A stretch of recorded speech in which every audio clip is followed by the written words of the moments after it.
Welcome to Hurrdat Sports Live.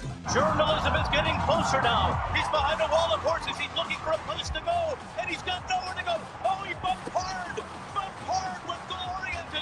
In the meanwhile, Gosker's winning the race of his life, and Sandman has entered the scene, and he has moved up on the far outside.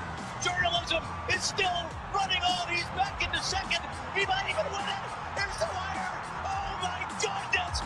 Journalism has won the Break the Stakes in a performance like you read about. Liam Bishop firing towards the net. Rebound. Score! Shifley! Playing with the heaviest of hearts. Scores the road opening goal. NGA pulls up. Shepard got it. 32 points in the biggest game of his career. Big one here. A little cushion.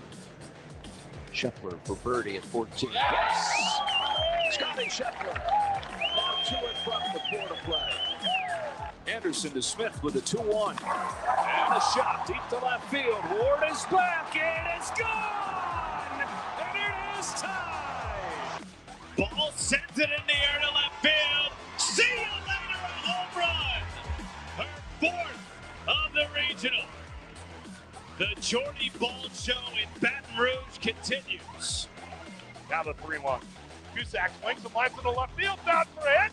Williams will score standing up. And Nebraska has mercy ruled southeastern Louisiana and has rampaged through Baton Rouge with 3 mercy rule victories and the regional title in Baton Rouge in 2025. Good morning. Welcome into Hurrdat Sports Live, presented by Centrist Federal Credit Union. That's DB. I'm Ravi. Lulla. What's up, DB? Hi. How we doing?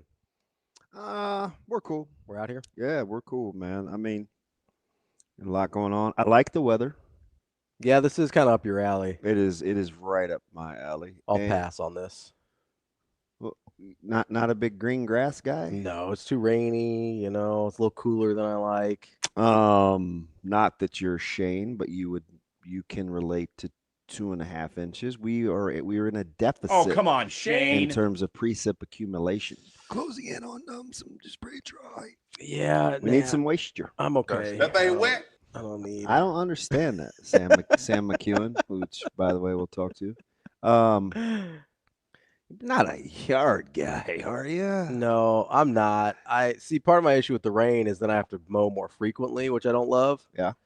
I do hope that the farmers get the moisture they need, but yeah, outside of that, I'm out on the moisture. I went to go see my guy Parker play out at Fricky on Saturday, and so I was standing with Brett. Brett's a big outfield guy, or like away from the crowd kind of guy. So sure. We vibe, and he and his son-in-law, they were talking about the business, and he said, "I hope it rains like a son of a gun." So guess what I was hoping for? Just because that guy wanted it? Rain. Like a son of a gun? Yeah, I'm for his business. I'm for him. And I'm for the business. Yeah. Right? We got into margins again because I was telling him my story. Mm-hmm. I rode out to go pick up the old Piglet. Oh, yeah. And good chance when somebody's nice to me like that and I'm interested in what you do, you may not get rid of me. So I took a tour. Took a little tour of the factory. Saw a whole bunch of hanging piglets. Yeah, how'd that go for Although you? they're not piglets. They're full grown. Yeah, it is amazing. Yeah. So there's a couple of cool things. Number one, it doesn't. If you blink, literally, if just like one where you may get a little particle in your eye, and you go like this, you're like, ugh, you may miss the plant. Okay. And I'm not going to kid you. I did drive the block twice. Okay. Missing it. Had to circle. Not a big town.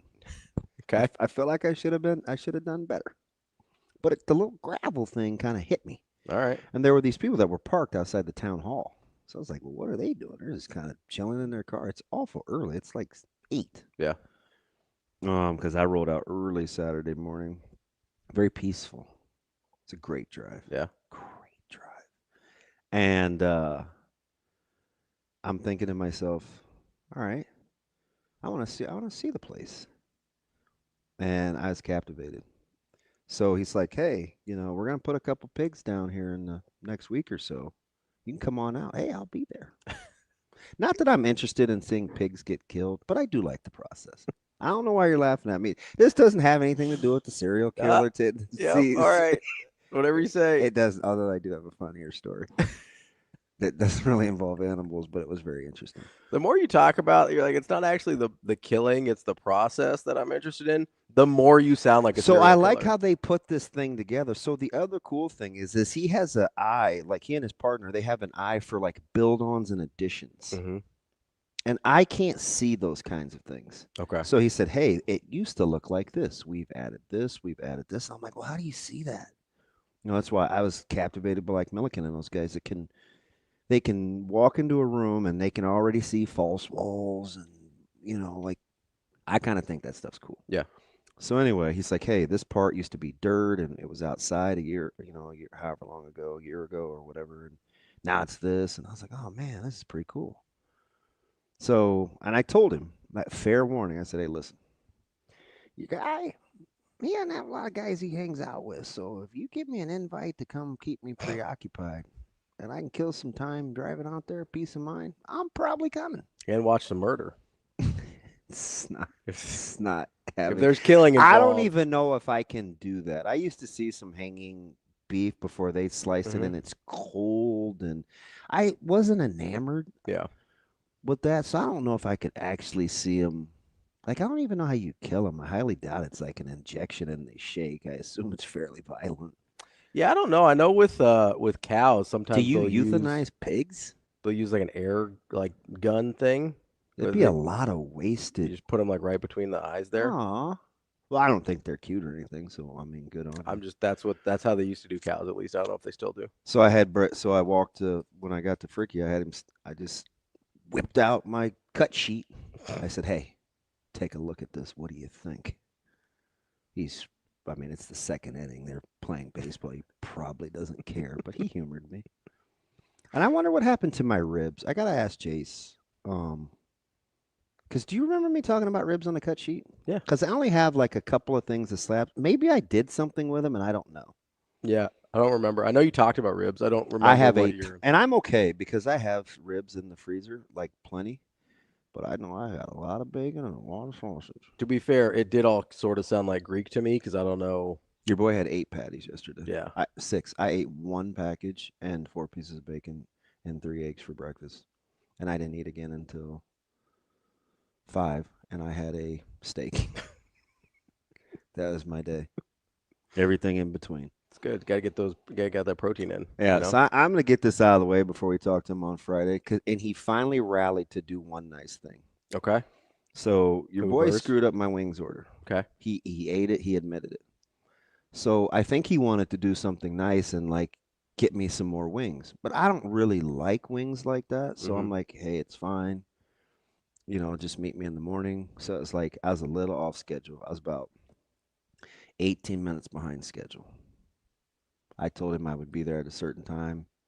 Got a little off track. 18 minutes behind schedule. So he hadn't left yet. He said, hey, just holler at Ducci, whatever. So I was like, all right. I was like, well, I'm still like 6 minutes out. He's like, all right, I'll meet you there. So it was very hard to unpack. He gave me a certain section of the freezer. He's very particular. He was nice enough to help me get the idea of organization, but he wasn't really going to help. He got me the containers to put them on, but that was about as far as he was going to do. And so he had moved a couple of things that were, I thought they were intentional. So he told me to pull up as close as I could to the building. And he's very, he's kind of douchey about it, which was fine though. It's fine. But he thinks it's pretty funny to he went through this whole like locking me in the freezer, keeping the door shut. If he felt like I didn't use the right shelf, I would find it back out of the freezer and on the floor. Like, I think he thought that was cute. Like, you didn't pack this right. So every time I went back out to the car to get another load, what I just packed would be unpacked. I'm like, what are you doing? Yeah, I don't love that. But repeatedly. I'd be pretty annoyed. He's like, here, do you want some gloves? You may stay warmer. We're on defrost here, bud. It's 20 degrees, so you should be good. I'm like, 20 degrees, so I should be good. Yeah, that's pretty cold still. It's way cold. It's pretty cold. So I think he thought that was cute. Yeah.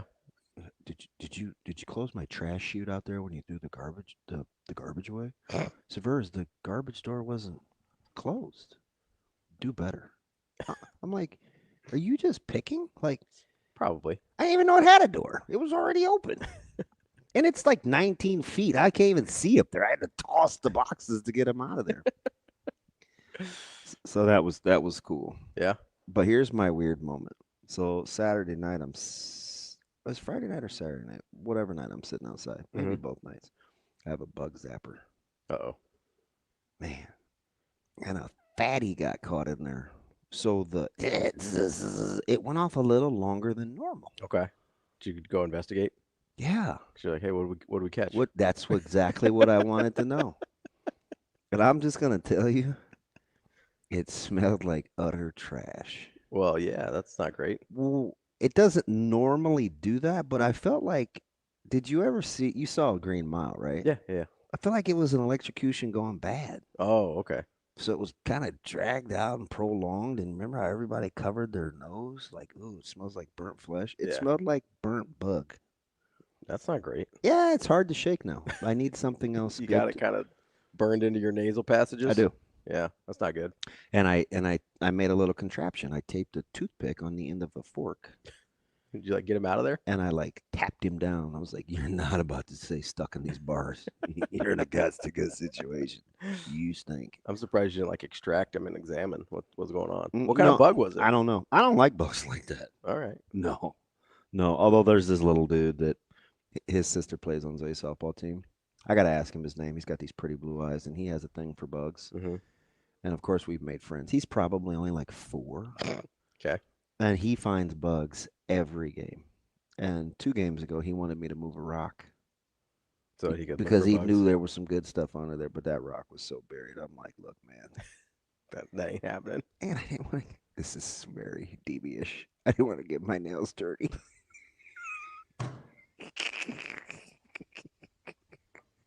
Oh, I see. Very on brand. Sounds about right. Yeah, sounds about right. But yeah, man, it was chill. I'm a big. I should have worn the sweatshirt. They gave me a nice sweatshirt. Yeah. It's like Elmwood Meat Packing Plant. Oh, and butchery and smokehouse. I was gonna say DB's Murder Shack. No. Oh, okay. No. I do want to kind of see him corral the pigs though. Yeah, you gotta be careful with pigs. They're nasty. Yeah, I'm not interested in petting and hanging out and yeah. And no, I'm saying when you're corralling them and stuff though, because if you go down, they'll eat you. What kind of aren't their teeth square? I know boars that come to kind of an apex, but are their teeth square? I don't know. I think it's gonna hurt regardless. Don't get me wrong, but I think they're like a grinding type of chewer. Ooh, rather be punctured than ground. Yeah, but they'll. If I had to go out, yeah, they'll eat you. Yeah, that's not exciting. No, you gotta be careful out there. Like Hill Street Blues. Not familiar. How did you recover from your toaster strudel pastry Pop-Tart? It was delicious. Big as my head thing. It was huge. It was honest. It was legitimately this big. Right. It was huge. No free advertisements, but you liked the restaurant? Yeah, it was actually really good. Yeah, it was good. The Pop-Tart was phenomenal. Looked very. It wasn't for you because you don't kiddish. like that kind of stuff. It was really good though. And you had something in addition to that?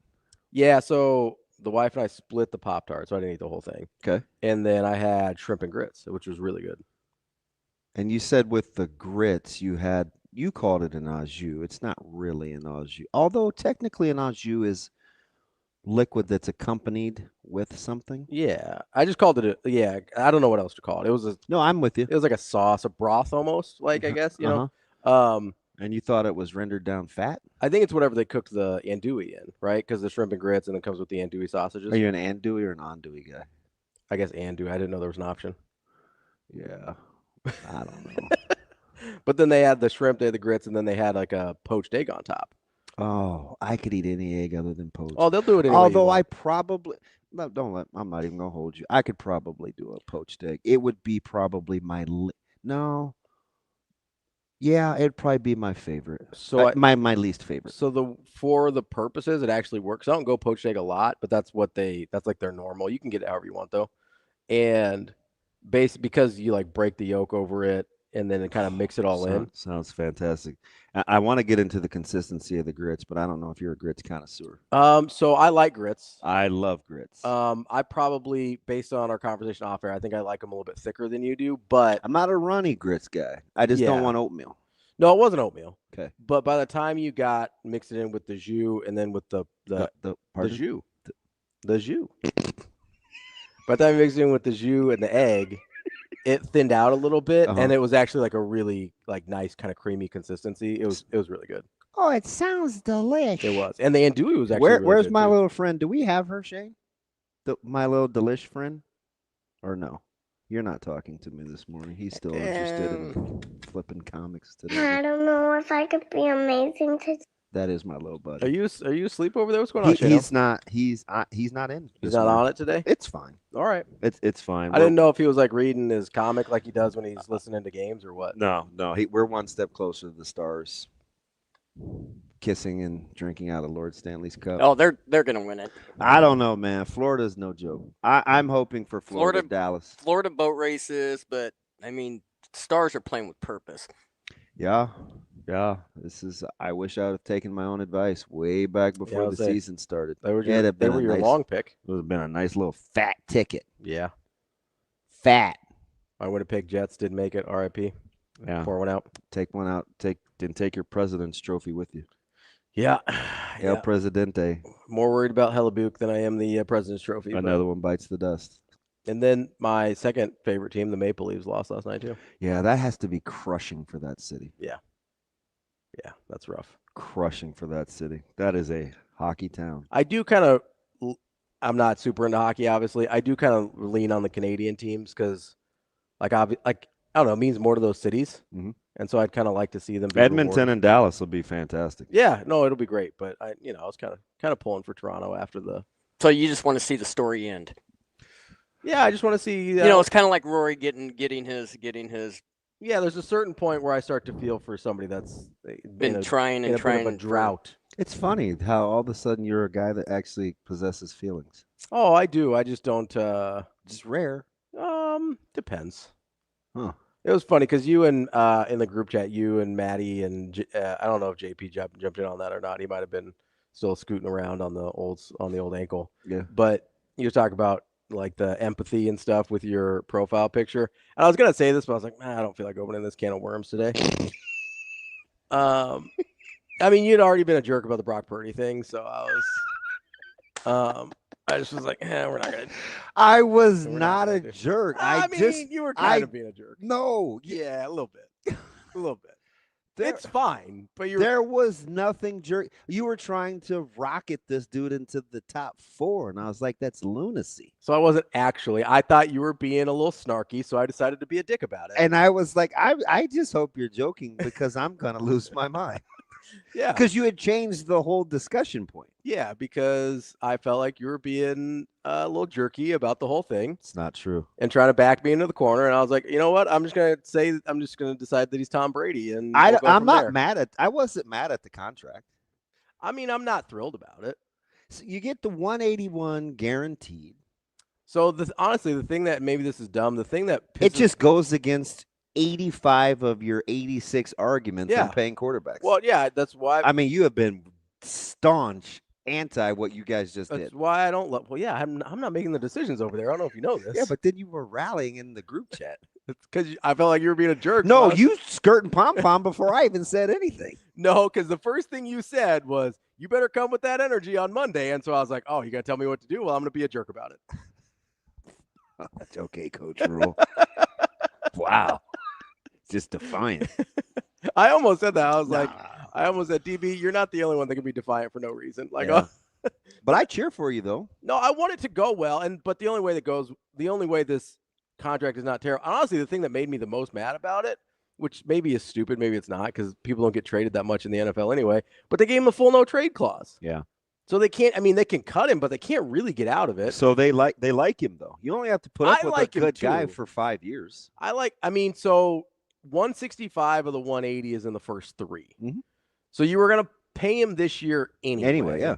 So you're really only talking about 2 extra years, which is not crazy. I still don't love it because, again, the argument the whole time has been if you don't have an elite guy, and when I say that, I'm talking about maybe 5, 6 guys in the league, right? If you don't have one of those guys, probably don't pay him elite quarterback money, because I firmly believe there's one thing you can't do and win a Super Bowl, and that's pay a mediocre quarterback like he's a star. Now, I don't think Purdy's mediocre, but he's somewhere in between the mediocre quarterbacks and the Mahomes, Burrow, Allen, Lamar Jackson level of quarterbacks. He's somewhere in the middle there. And my biggest issue is I look at that guy and I go, okay, if I'm Brock Purdy, I understand, like, I get it. I was the last pick in the draft. I'm trying to prove something, whatever. I feel like $40 million a year proves it for me. I feel like it proves that hey, I made it. And you maybe also get to keep some of your weapons that made you really effective a couple years ago.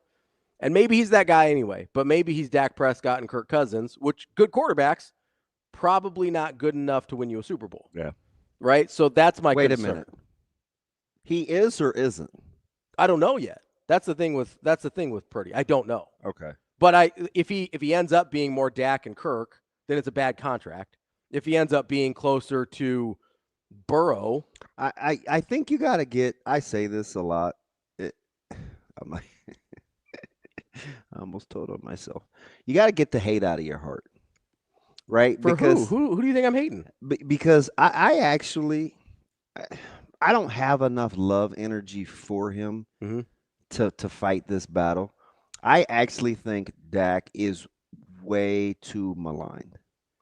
I do. I think Dak is pretty good. I don't think he's like the guy you're winning a Super Bowl with. Like, I wouldn't start with him with your clapback. Which, by the way, there's a really cheap drink. It's called clapback. Okay. And it has to be the 2024, 2025 equivalent to Mad Dog. Oh, okay. So gross. Oh. Gotta keep watering the bamboo. For the sake of keeping my winoness to a minimum, it probably depends on the flavor. Yeah, it's called clapback. Go ahead and Google it. It looks very hoodish. So here's why very urbanish. Here's why I started with very cheapish clapback wine. Okay. Here's why I started with. Oh, it's a wine? Apparently. Yeah, it's got to be it's got to be the new version of. And it comes in a big old juice jug. They have one called the Blue Rizzler. Oh, you already know. So the reason I started with Dak is because I'm already assuming Purdy's pretty good, because I do think Purdy's good. I don't know what degree of good he is. He's a what? He is. I saw this a couple months. He is a 67 to 24 guy. Career? Correct. I'm gonna look it up. Hang on. I don't have it on top of my head. Before you tell me, I need a final answer. Anyway, yes, I think he's a 67 to 24 guy. Ooh, you almost. Not? No, you switched the last number, 64-27. Damn it. Yeah, well, you blew it. That's pretty close. Are you good? Are you sure that that's Are you talking to me? Yeah, are you sure that that's not dish soap? Because that clapback looks like dish soap. I mean, you got the orange one there. I want the green apple. You get a lot of orange dish soap, Shano? I do. I know I've never seen orange dish soap. So, are you a Palmolive guy? No. Is it Axe? No. That's body spray. Ajax or whatever it is. Yeah. Thank you. That's what I get. Ajax. It's not Axe. The orange stuff, yes. I got to ask you a question. And I also, by the way, the plumbers, they're coming to my house. I also have the blue stuff, the Dawn. The Rizzler? Yeah. So it looks like dish soap. I gave the plumbers the code to my house this morning. Yeah? Yes. They're extremely funny. I found them on social media. Yeah? Yeah, I was in a crisis year and a half ago on a Friday night, 6 p.m. And my man Nick showed up like a champ. Well, of course he did. He's getting that weekend charges. So we weren't quite to the weekend yet. Anything after 5 on Friday. Which, by the way, what happened to that bad haircut, dude? Is the weekend still making music? Oh, I don't know. Wasn't he always wearing like a mask? Oh, that dude. How do you know he's got a bad haircut?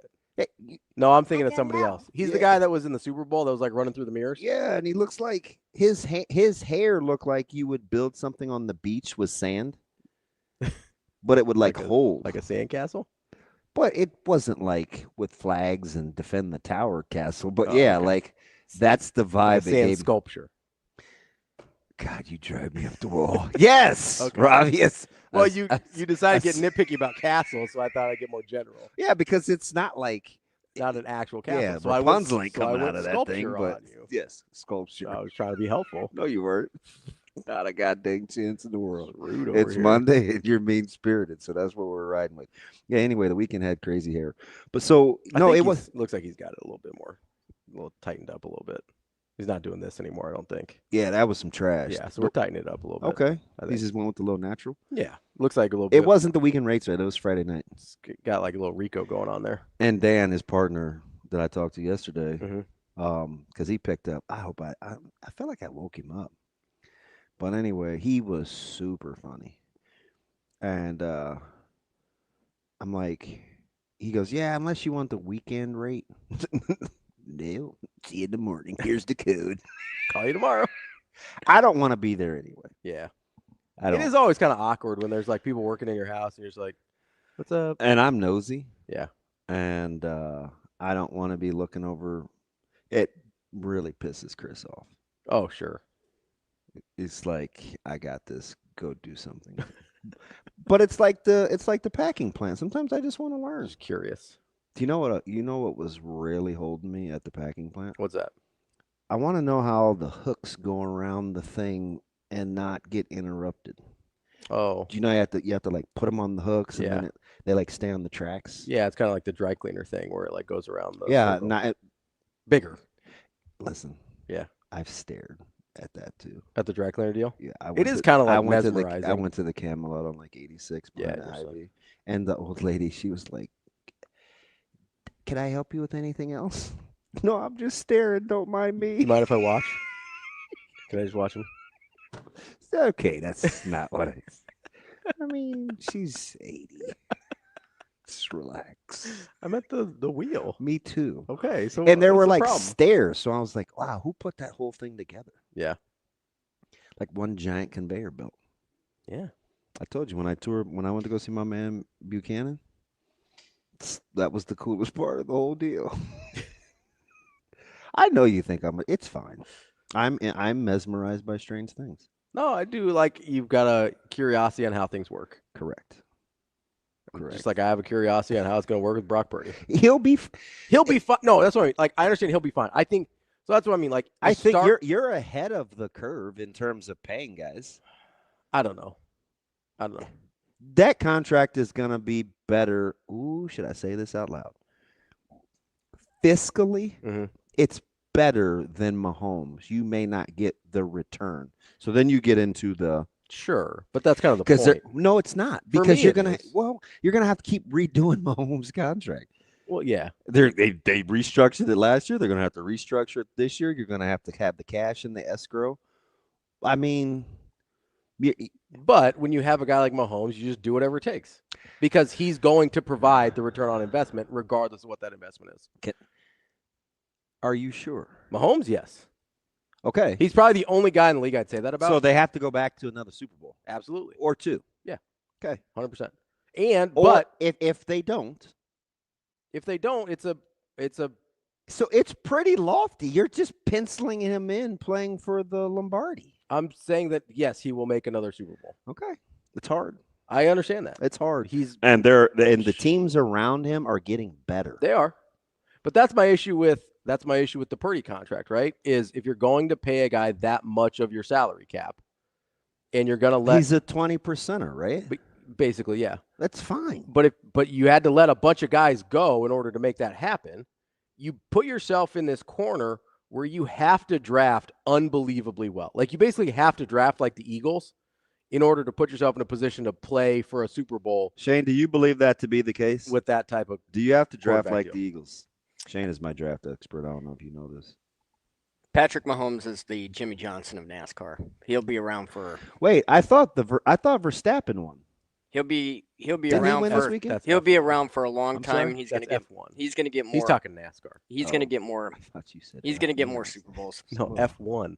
Oh, Formula One. Okay. See? He's just doing too much. It's Formula One. I can hear.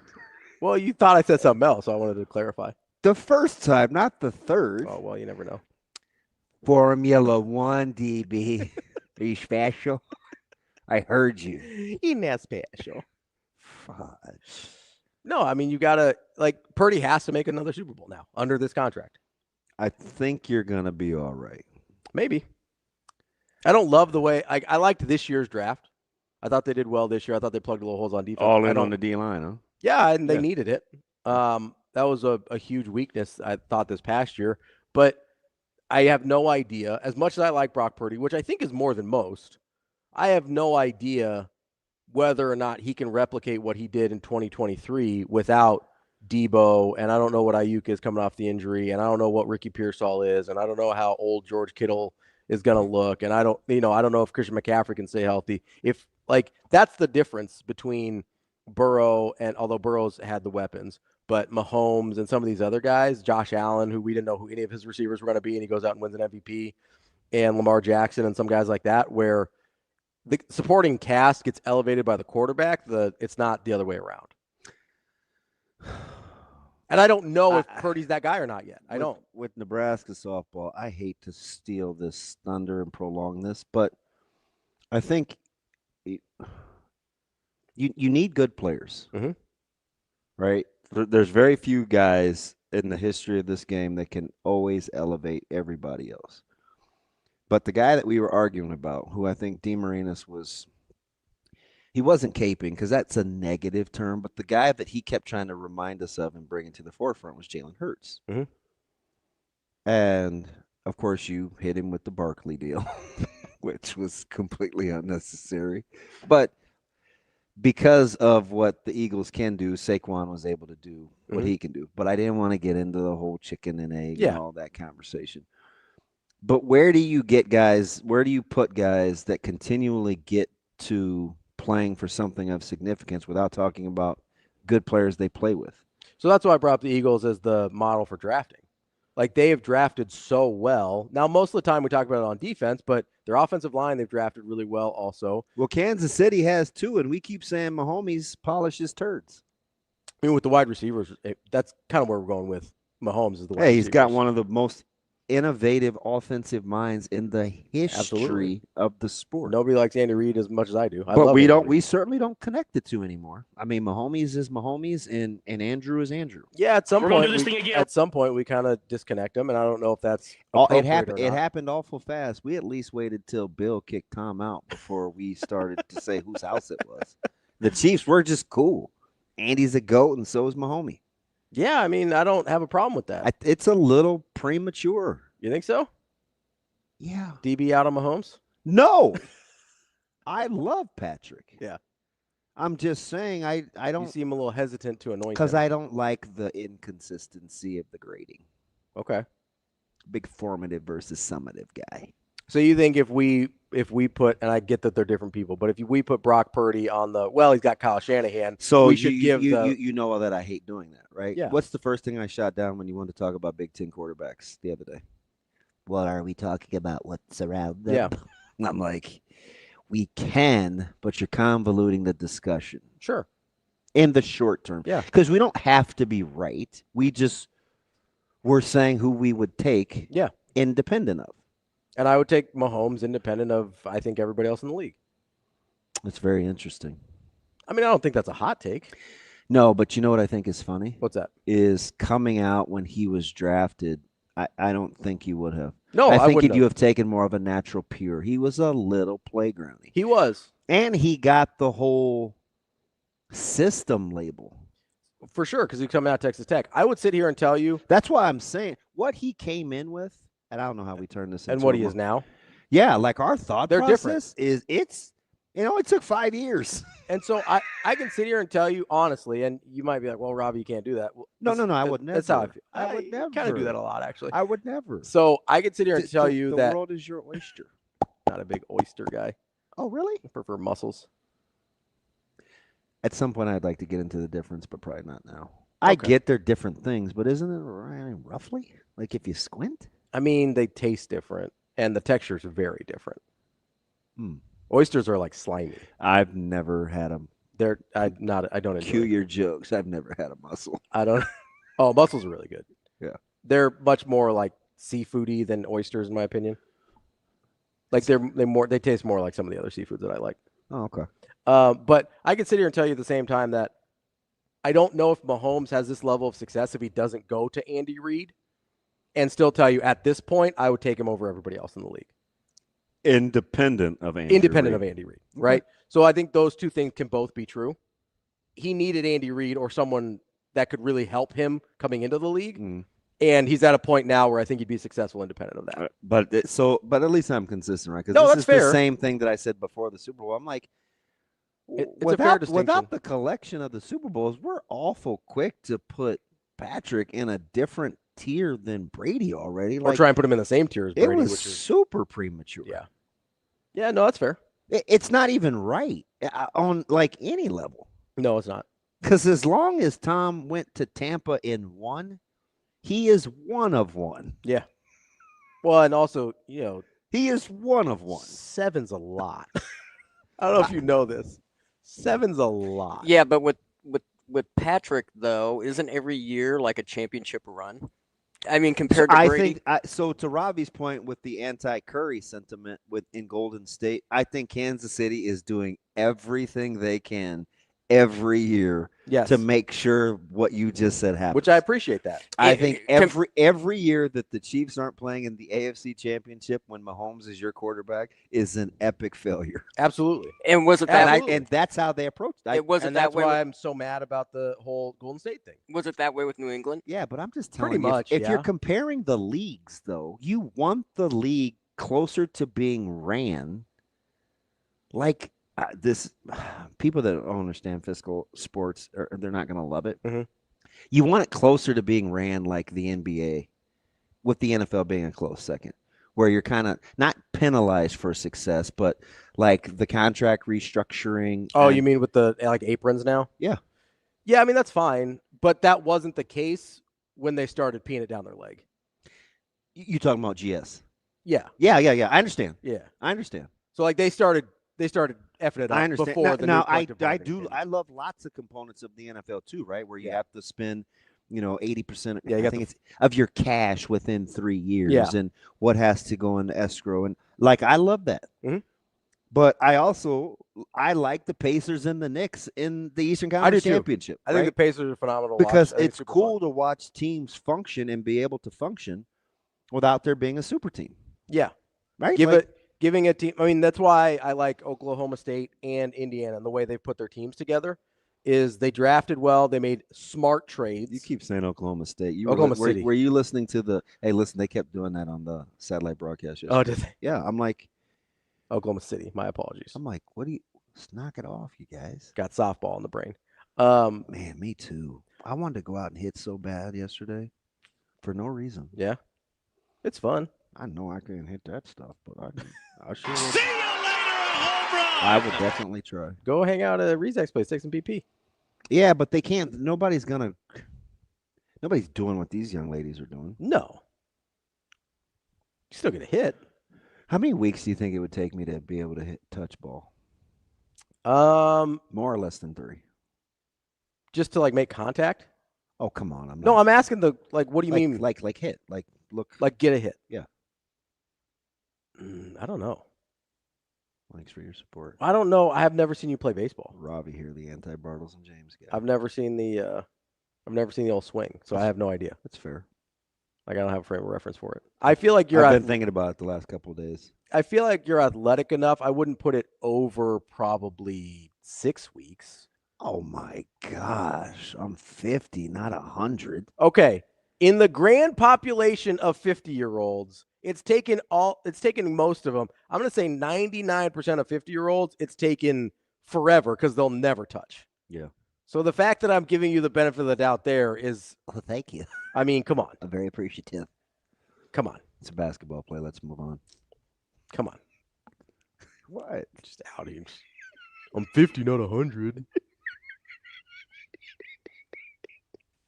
Just remember, it's not 1993 anymore. It's 2025. Nobody asked you. Name another 50-year-old you think could touch a D1 softball player, could touch a fastball of a D1 softball player.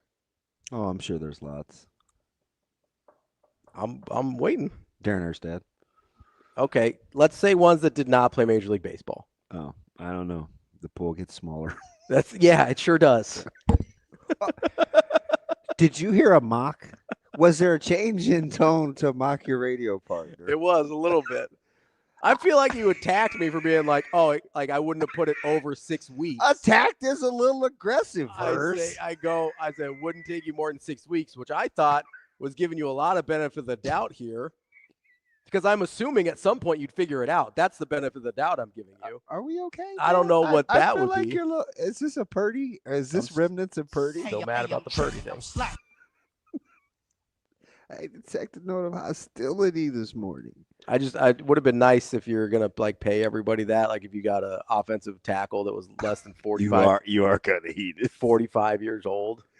I love Trent Williams, but like that dude's you so were so old. good in the group discussion. Why are you wavering now? Just ride the wave, like Rod.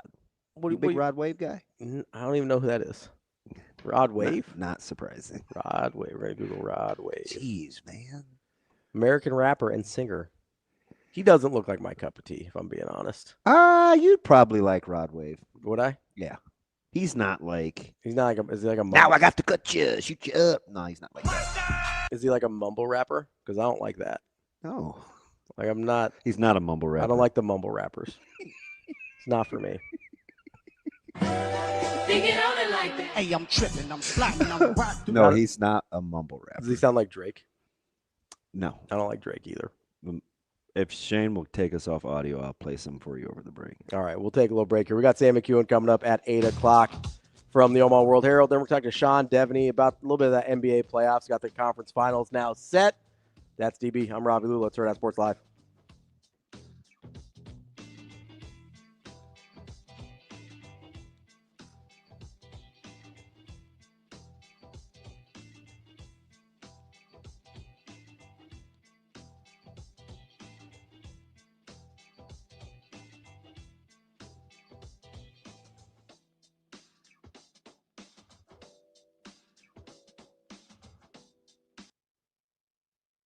For Hurrdat Sports and NEB Preps, I'm Austin Jacobson. We're speaking with Jeff Johnson, the Associate Director for the NSAA, in charge of state soccer here at Morrison Stadium in Creighton. What a great partnership between you, the Blue Jays, and the University of Creighton as well, to be able to use this facility first and foremost.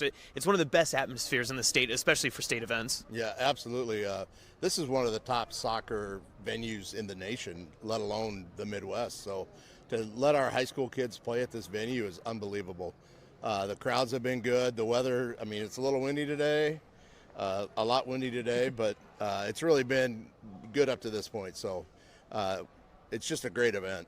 And I know this state soccer event, year in and year out, you always have to deal with what Nebraska brings you in May, but there's always contingencies and there's backup plans, especially when the weather turns sour. When do you guys make that call, and how do you make that adjustment and then in the schedule? Well, I've already been in contact with Nebraska Public Media because they'll televise our finals on Monday and Tuesday. So we've had some preliminary talks, just what ifs. But good old Nebraska weather, you kind of got to wait till Sunday to see what's going to happen. So we'll just keep monitoring and hopefully it goes north or south of us, right?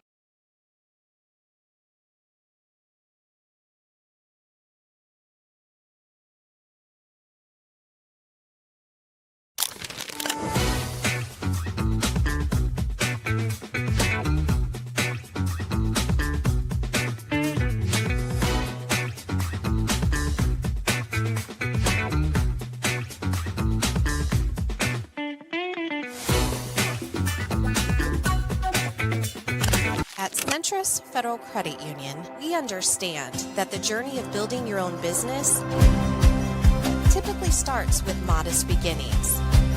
With a little help from our team of experts and small business loan offerings, you can take your vision and transform it into a more concrete reality. Centris Federal Credit Union. We are where you are.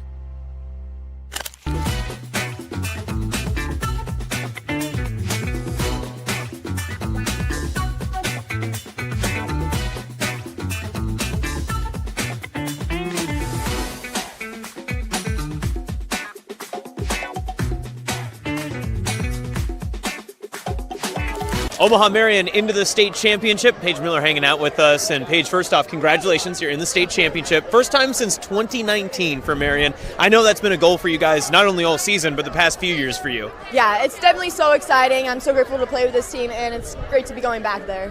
Now, you had to overcome the T-Birds today. They'd handed you 2 losses this season. What was the difference maker in this one, especially when the lights were at their brightest?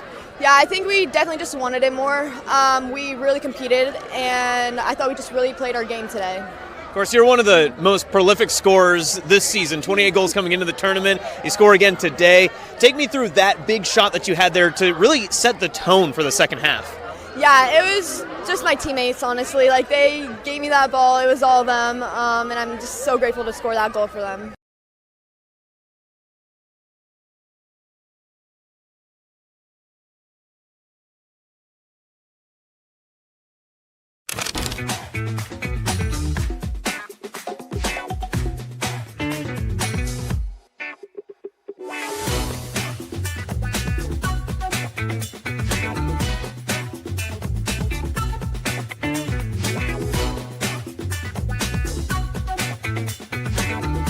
Lincoln Pius is into the Class B state championship as Tatum Hymas is now hanging out with us. Tatum, you were the difference maker today. This was a really big defensive struggle. What was the moment that kind of led you to see that opening to be able to make the difference here to score the lone goal in the contest? We talked about it at halftime, like playing wide and playing that through ball, and then I knew my teammate was going to give me the through ball, and she put it perfect. And it felt like there was plenty of maybe frustration building up on both sides. Just the lack of opportunities. How did you guys as a team work your way through that situation, be able to play through and then get this win? We definitely didn't think we were playing our best game, but we knew if we just kept playing our game, then it would come to us.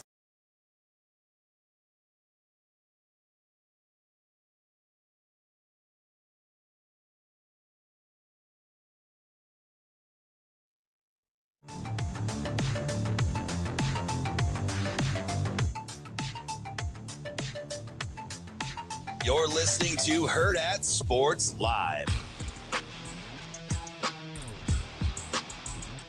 Welcome back here at Hurrdat Sports Live. That's CB. I'm Ravi Lulla here at Hurrdat Sports Bar and Grill, reminding you, make sure you get those seat belts fastened. They prevent injuries and save lives, but only if worn properly. Make it click.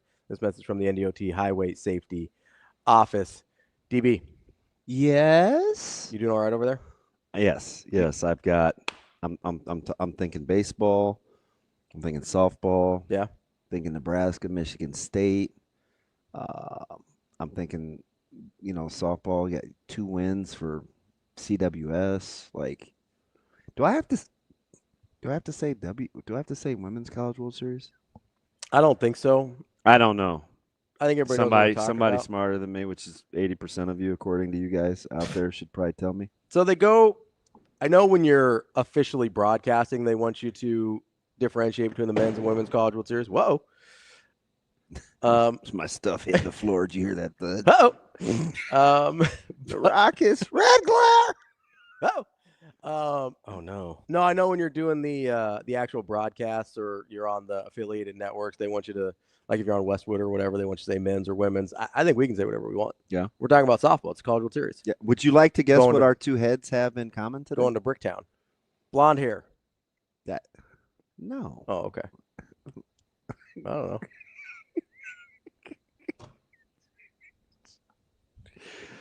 That's good. I mean, I don't know what else. I don't know.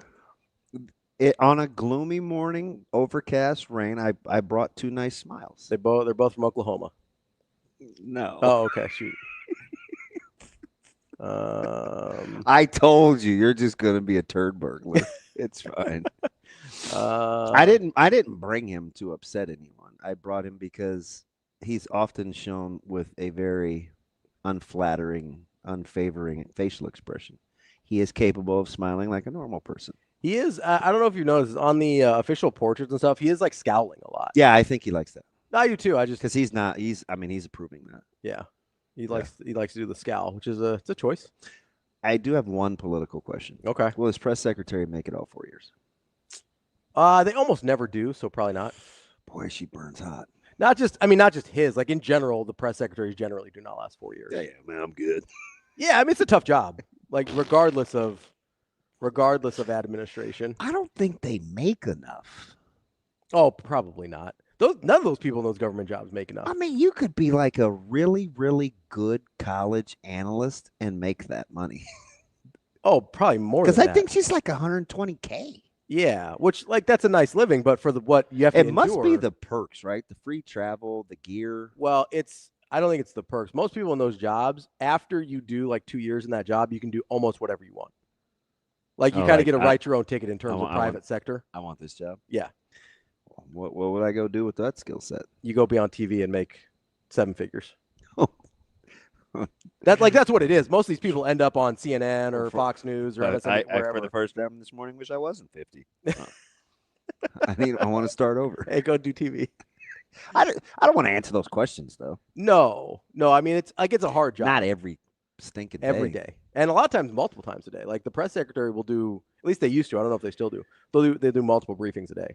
Yeah. It's a really hard job. Do you know not to change subjects about a really hard job, being a quarterback in the NFL? You know my favorite thing about the Brock Purdy signing, though, to land the plane. What's that? We can get off the Steelers for at least 3 days. At least 3 days on the major networks. Yeah. We can get away from the Steelers. We're on Purdy. We're on Purdy talk. Man. We're on Brock talk. Or Shador. Yeah. Listen. What? He's out there balling. I hope so. You can't beat out Flaccid and Gabriel? Don't matter to me. He'll beat out Gabriel. They might start with Flacco just because he's got, the experience, but I think we've seen what Joe is at this point. He's 40. Yep. Can you imagine getting out of bed every day to go play quarterback at 40? Nope. Not even a little bit. I can only play tennis every other day because it's Tom Brady can. Because he can do it at like 45. A lot of heated discussions. One at a particular grocery store about the whole golf versus tennis thing. But I had to get away from it. Yeah. Yeah. I'm not going to rehash that because I think you and what was his name? He was very nice. Oh, the guy in the chat. He gaslit the whole chat, but I think it was only 2 of you that were pro tennis. That's fine. A lot of people haven't played a lot of tennis. Hey, so on a positive note, yeah. Did you have your skirt and pom-poms on for Alcaraz? Yeah, he was dicing up center. Were you like, go Alcaraz? I mean, I was watching. I was happy to see it. Did you have him turn it on at the restaurant? Or where'd you watch it? No, that was Saturday. Saturday it was. So I watched it. Yeah. I watched it at home Sunday. Yeah. Yeah. What, yeah, you were solo yesterday morning because the wife had to work. Yeah, the wife works Sundays. Yeah. Because she's got to get the orders ready for Monday, so she got to. I understand. Yeah. But no, I was watching at home. And, yeah, I was pleased with first set was pretty competitive, but Sinner not being able to break Alcaraz's serve was a pretty big red flag, and then it all fell apart for him in the second set. Yeah, so do you think it was harder for Sinner or John Rahm? Kidding. You don't even have to go there. I think it was harder for Sinner. Well, coming back off the PED rust. No, yeah, I mean, allegedly. He looked rusty. He looked like maybe the fitness, like the match fitness wasn't quite there. Yeah. Honestly, though, some of the misses, and we don't have to stay on this very long. Some of the misses, though, were like amateurish. Wait, at what point did you feel bad for Rahm yesterday? Worse, more or less than Sinner? Are you a guy that if you missed like a 3-footer, you would back away and look at the free world like it was their fault? I do feel probably not on the 3-footer. If he was more likable, were you feeling for him? I mean, I felt for him a little bit just because this is something that's changed in probably the last 5-ish years where I don't really enjoy, unless I have watching people struggle. Yeah, like not just watching them struggle, but watching them like wilt, like disintegrate in front of me. Yeah. Now, unless it's somebody I have a huge amount of disdain for, in which case guys pitching for Kentucky in the Super Regionals in Oregon. Like I will still dance on their grave. Or Oregon and Kentucky in the Super Regionals last year watching. No, that was so hard to watch. But if I don't have like an inordinate amount of disdain for someone, like I would watch Danny Hurley struggle all day, and I would laugh the entire time. But if it's he threw 50-some pitches that inning. Yeah, I remember. I was uncomfortable. It's like I was just like, go get him. Anyway, yeah. But yeah, like I don't typically. I have to really dislike somebody to enjoy watching them struggle like that. Like at some point, I'm just like, please figure it out. That's how I felt with Rory at the Masters, where he was like missing putts at the end. I'm like, buddy, I need you to lock in here. Were we texting real time? At the Masters? Yeah. I might have. Okay. I think so. Either you or Joe. I think so. Because we were talking about our scores and everything, and I don't remember if that was Saturday or Sunday. But And by the way, it's good for me to get off the schneid with you two. yeah, I got smoked this weekend. Dude, missed cuts will kill you. I only had one guy make the cut. That's unbelievable. And you know what's crazy? And I picked good golfers. And I told you on Saturday, I said, I feel like I'm going to be in good shape as Mm-hmm. long as Scotty doesn't run away with it. You know, he didn't even really play well yesterday. Chef? Yeah. No, not really. And it didn't matter. No, he's fine. But he was just okay.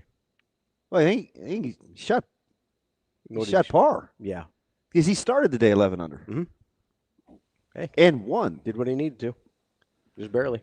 I can't Well, the believe I PG only won by 3 Like, my guys were balling. Yeah, Like, I had Shoffley. I had So Corey Connors was good.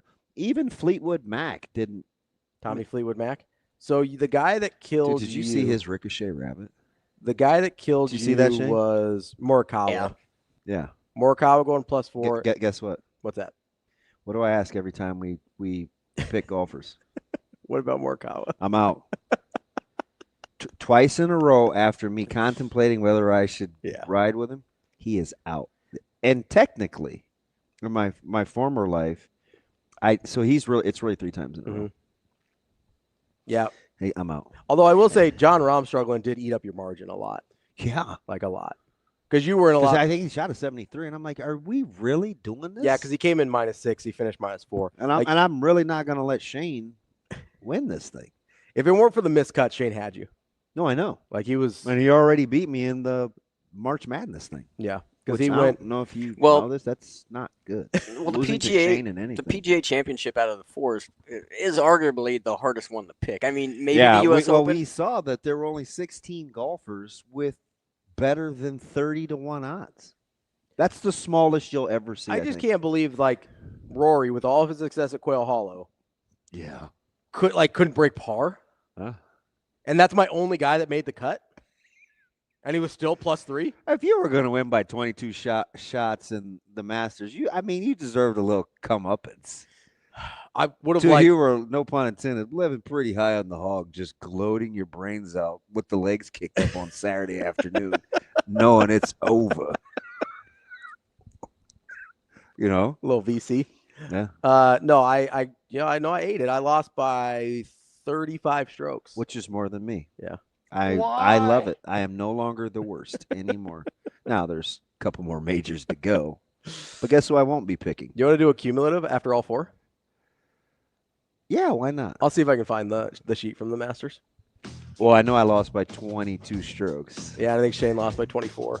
One you lost by 24 and one you lost by 22. I was last, so it was me. Oh, so I you was must have been 24. Okay, yeah. So I think he was 24 I was and he was 22. dead last. Yeah. Don't think I forgot about that, Shane. I'll get you on the next one. I was mad because there was a while there where I was pushing 30, but over kind of fell back a little bit at the end there. Can't believe it. Oh, my guy Ludwig. Yeah. I'm not going to let you Patrick Mahomes me on this. How about Damon. Batya? Dude. Mixing a Twinkie.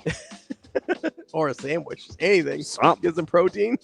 Fat is good. Good. Man, yesterday in Omaha, he'd have blown away. We'll be back. Sam McKewon coming up next. Avery Howard here with Austin Kaiser following Bennington's 3-1 win over Lexington, sending you guys back to the Class B state title game. As a senior, what does that mean to you? It means a lot. We put in a lot of work this season, and I want to go out with a bang, so hopefully Tuesday is a bang. Yeah. Keegan Happ got things started really early, 3 minutes in. How did that set the tone for today's game for you guys? Yeah, I said it before. I believe in you. I want you to take this kick. He buried it. We knew after that it was going to be a fun game, and we just put our chances in. And you knew it wasn't just going to be a 1-0 game. Lexington tied this game up early, and it was you with the response. 36 goals coming into state, and you made your mark tonight. What's made you so dangerous this season? Just my teammates. We've been playing with them for so long. We got a lot of chemistry. And, we're excited. We're excited to be back, and we're going to go with a bang, like I said. To see a freshman steal this game off for you guys celebrated him pretty hard. What did that mean to share that moment with him? Oh, it was beautiful. First goal of the season, a screamer. It was beautiful. Yeah. State title game coming this week. What would it mean for you to finally bring a state title back to Bennington? It means a lot. It would be the first one for soccer, so, just got to be prepared, locked in. We'll be ready. Yeah, thanks. Congratulations. Thank you.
Howard here with David Arcega following a 4-1 victory over Hastings, sending you guys to the title game for the first time in 14 years. The emotion, you can feel it all over. You guys haven't stopped hugging each other. You have a smile on your face. Just what's this all mean to you? I mean, it means a lot to the community because they're all out here supporting us day by day, every game that we had throughout the season. I'm just happy because we've been so passionate about making it back here to see a tournament, and we had a high expectation for this team, and I think we completed that dream, and I think we could go out Tuesday and compete with Bennington. And I'm just so happy for everyone here that's out supporting us, and I have a lot of emotion, and I'm so happy for everyone. Yeah. Every single goal tonight got better than the one before it. Let's talk about your goal. The last goal tonight, the ball came bouncing to you. Did you know it was in the minute you hit it? No, I didn't know. I just saw the ball coming to me, and I just one-timed it right in the air. And I thought it was going to go out because it looked like it was going out, but it went top left, and I'm just happy. I was too excited. I just had to celebrate with the team.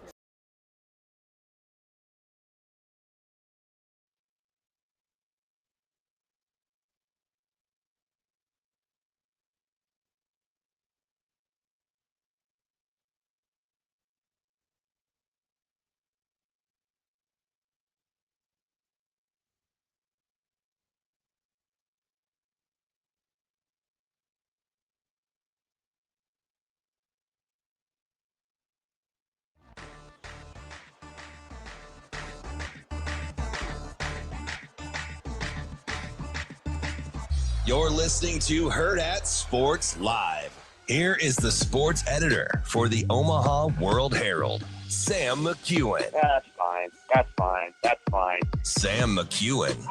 We're gonna throw the ball, and you just stand back there and throw it where you want to go. That kind of thing. Sam McKewon. Are you guys going? Sure. Now, Sam McKewon. Welcome back, Hurrdat Sports Live, presented by Centrist Federal Credit Union. That's DB. I'm Ravi Lulla. We are joined now by Sam McKewon from the Omaha World Herald. What's up, Sam? Hey, what's going on? Sam, you don't have to make it up to Omaha early because I know you love the weather, and they have moved the soccer finals for A and B. We're going to try to slot it in the middle of the day. Are you going to be off the hook, or were you not going to be in attendance? I was not going to be in attendance. Nick Rubeck, who is a terrific soccer writer. So Nick's like my King Olympian sports cover guy.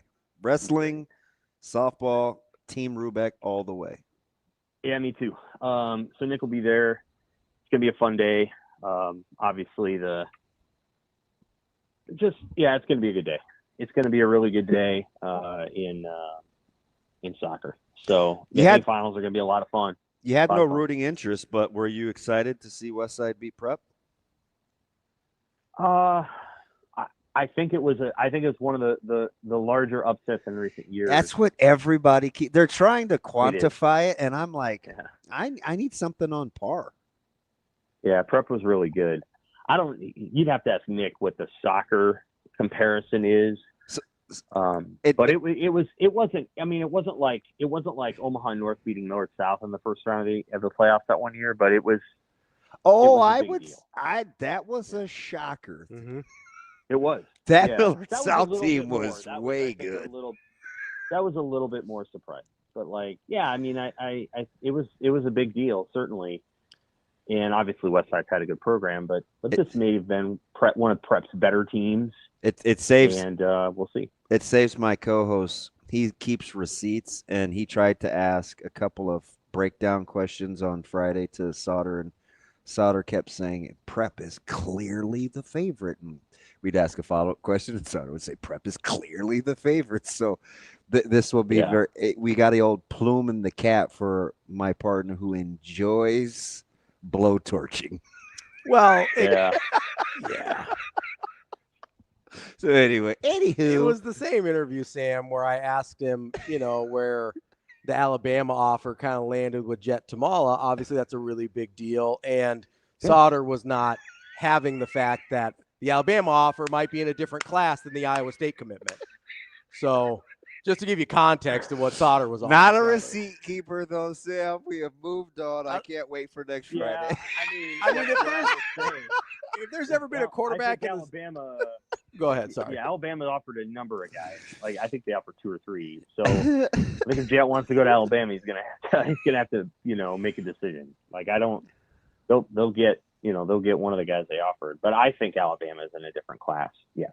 Well, no offense to Iowa State, but Alabama football, That's a big deal. I love Iowa State, and I'm a big Matt Campbell guy. I've defended that guy a lot, especially when they were struggling a couple years ago. But obviously it's in a different class. And I don't have the history that some of you guys do in terms of just the high school players and all this in the state. But, I mean, this might be the first quarterback in Nebraska high school history to have an Alabama offer. There was a guy that played at Millard South for, his freshman year, and then he transferred somewhere else, and then he went to Alabama and played there. Okay. Who was that guy, Damon? Oh, yeah. As a quarterback? Yeah, we only had him here for a year. Okay. Oh, yeah. And I think he did a pit stop in Oklahoma, maybe. Okay. Yeah, he ended up being a 5-star guy. What was his name? He wasn't here very long though. Yeah, it'll come to me before the end of the interview, Sam. Even though I know we have to. You're in a hurry this morning. You know we like to keep you for days. Yeah, right. Do you want to start with Cooper Bateman? That's was it. Cooper Bateman. Oh, okay. That might. No. It wasn't Bateman. It was. Was that 2020? 2019? No. It was before that. Are you sure? Well, sure. I'm sure. I'm trying. I think the guy played for him, but man, I can't. Yeah, he was only here as a freshman, and then I think he went to Oklahoma. He did. Yeah. So anyway, there was one, but I don't know if that counts. I can't remember his name, and maybe it was 2020. Yeah, it's possible. But by then, Alabama had different quarterbacks. But yeah, it's possible. I don't know. Hey, Sam, how do you feel about Nebraska seeing another volunteer Pickens, and it's not Carl? Oh, you mean Tennessee? Yeah. Yeah, it's gonna be great. It's gonna be terrific. I mean, and they're on ABC. I mean, kudos to Disney or ESPN or whoever for understanding that Nebraska Tennessee is the biggest draw. And they are. Like, there's a lot of people who will want to watch Jordy Bahl. She's the best player in the country. That was obvious this weekend. And I mean, but Pickens is like Senora Smoke, though. Yeah, she's good. I wonder they're a very, very good team, and Nebraska's going to have its hands full. But I'll tell you what, I think Nebraska can do it, and I think they have a great chance of winning down there and going to the College World Series, where they would almost certainly play. Well, that place is going to be raucous. Mm-hmm. No, I think it'll be a lot of fun. So this is really silly, but just having watched this team for so long and kind of knowing how they're built, you know what I think it's going to come down to? They're going to have to pick it fairly clean. I think, because if they have a little bit of a bugaboo, it would be on the defensive metrics. That's just me, but I don't know how Tennessee's going to play. But I'm trying to figure out, do I need to ask AI what the equivalent to throwing 77, 78 from 46 feet would be, and at 60 feet 6 inches, or do we already know that? I don't know, Sam. No, it's triple digits. It's got to be, I don't know, 104, maybe 103, 104, something like that. So 70 goes to 90. So 80 would be 100. No, not necessarily. I'd say it's not quite, but so I'm working on it. All right. Anyway, hey, Sam. Gosh, now that led me to another question. How would you like to be Paul Skeen stuck in Pittsburgh? No, I'm not going to say that. Like mid-hundreds. That's what I'm saying. Yeah, like 104, 106. DB, let's go. Sam, I'm not touching that. I'm just saying. Like the old, it's like, remember Damon will remember this, the old fast pitch leagues. Oh, yeah. In the 90s. Yeah. Around Omaha. And obviously, those guys were really legit. So like, oh, yeah. So like Pencor and like, yeah, and slow pitch was incredible too. So, like Omaha used to be basically one of the great softball hubs of America. Dude, how do you think Nolan Sailor's got to be so good? Like, his dad is in the Softball Hall of Fame. Right. So, yeah, I mean, 77 rate. miles an hour is really something. You get to the point where you're pitching so fast that the ball's almost unhittable. So, yeah, I mean, Nebraska has its hands full. That's for sure. It's going to be a hard regional, but they've beaten Tennessee once already this year. They can do it. They can win 2 in Knoxville, and I give them a great chance. You have the best player in the country on your team, and where she goes, the team that goes with her can win a lot. Player of the year or no? Oh, I think so. Yeah, me too. I think so. But you know what? I don't know what coaches will do. I don't know. They may look at what happened in Big Ten play, or they may not. They may discount the Big Ten, and they may, you start doing stuff like playing games with numbers, and you're like, well, they didn't play UCLA and Oregon in the regular season. I mean, you can do that stuff all day, and it's that's what the sport has almost become. It's. Well, I just heard that about Creighton baseball with no quad one opponents, and I'm like, that's a 2-bid league, guys. The Big East is a 2-bid league this year. Knock it off. Sometimes you wonder, like, sometimes it feels like we try so hard on the analytics stuff that you can almost get lost in it. Creighton belongs in the NCAA tournament. That's to me, that's a no-brainer, but they may not make it, and that would be unfortunate if they're not able to. But if they win their league tournament, they're automatically in, and I think they should be in anyway. We're talking about a team that just don't lose to St. John's. Not make it. Huh? Just don't lose to St. John's. Well, right. Well, I don't know. You don't think? I feel. Yeah. Oh no, I don't. I honestly, I feel like they're going to have to win the whole thing. I don't think the tournament committee is going to give them any break because last year they put in Indiana and everybody lost their minds, and I think we're just increasing. So anyway, back to the softball thing, like with Jordy, yeah, she's the best player in the country. Could somebody conjure up some stats that figure it out some other way? And they can, but nobody's doing what she's doing and doing it for a team that, again, she has propelled them. I mean, that's a good team that's around her. It's not Texas or Oklahoma, she really has lifted them up another level. So we'll see what happens with that award. I certainly hope she gets that, and I think most people think she deserves it. So first super regional in a decade for Nebraska. Like, do you have a equivalent in terms of like a breakthrough for this team, what that means or what it would look like in another sport? Like, is that equivalent to Nebraska football making it back to the Big Ten championship game? Like, what's the equivalent of getting back to the super regional? The baseball team doing it. Okay.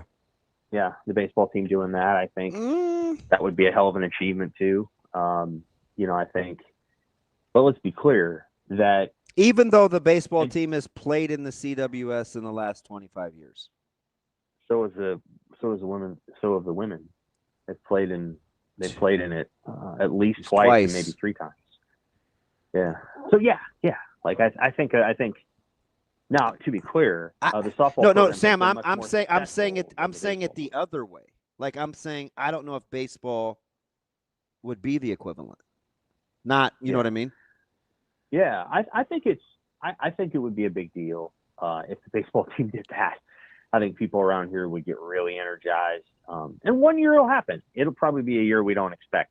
On the flip side of the coin, Jordy Bahl, we expected this. Like, so once she got to this team and she was healthy, the expectation was, go to a regional, win it, get to the super regional. And then I think, I think they're going to win it. So I think they're going to go to the College World Series this year. Imagine if Jordy doesn't get hurt year one. They would have really been able to ride her momentum. Well, yeah. I mean, last year they would have been probably better. And I'm not trying to knock anybody on this current team, but obviously they had an incredible, Andrews last year. But it doesn't make any difference. She got hurt last year. The reality is she's playing now. She's got great hitters all around her. They've done an incredible job of hitting home runs. Obviously, she's a big part of that with 22 or whatever she has. I think they're going to the College World Series, and it's going to be an incredible story. I love it. That sport needs her to do this. Like, I'm just telling you, like, the sport needs her to do this. Even though it's one of the best collegiate sports to watch on television. It is fantastic, right? We've been doing this for however many years. We go on the road and we be watching AAU basketball. We go back to the rooms or to the lobbies. We're watching college softball. Now, part of it is because my buddy, it's 6-7 years ago, he's a big Oklahoma honk, and so it was always turned on the television. But Like for television viewing, softball is, I don't know. I mean, it's college football-esque. I get it. It's blasphemy, but and the Women's College World Series is one of the best championships they have. It's one of the best championships. It's amazing. Has. And I love the men's college. I mean, I love the men's college World Series, but we would have both agreed at times the games get slow, very long. Yeah. Mm-hmm. And there's a lot of maneuvering, and especially early in the series. When you get to the championship series, the games are pretty special in the College World Series. Even though the one Florida LSU game was 24-4, but like they get pretty special. But when you get into the latter half of this of the second week, but the Women's College World Series, it's electric from the very beginning. Again, the sport needs her though. That's why they're putting her on ABC. She is an unbelievable presence, and her fire and her ability to she's been able to do interviews since the 8th grade too. So I mean, yeah, she's really talented at the whole thing, and she's all business, and so everybody's, that's why you put her on ABC, is because she's just because there's a chance Tennessee can win the series. They could win the series in 3, and it could be nail biters all the way, and Nebraska acquits itself really well. So they're like, well, if we have a chance to put Jordy Bahl on TV, on national TV on ABC for 2 days, let's do it. And they will. And I think that's to their credit that they know and understand her star power. The cool thing for me, and you're going to be like, DB, you're kind of the sentimental backstory honk, but the whole Coach Ravel, coming under fire, Moose hanging in there. She'd lost the commitment of Ball late. There were a couple girls in that offer era, right? And cooler heads prevailed. And here we are, it's come back around, and now they're mutually benefiting. Like, I quietly, like personally, think it's an incredible story. It is. It's a really good story. Obviously. And good on Bill Moose. He chose not to let her go. Yep. Yeah. And he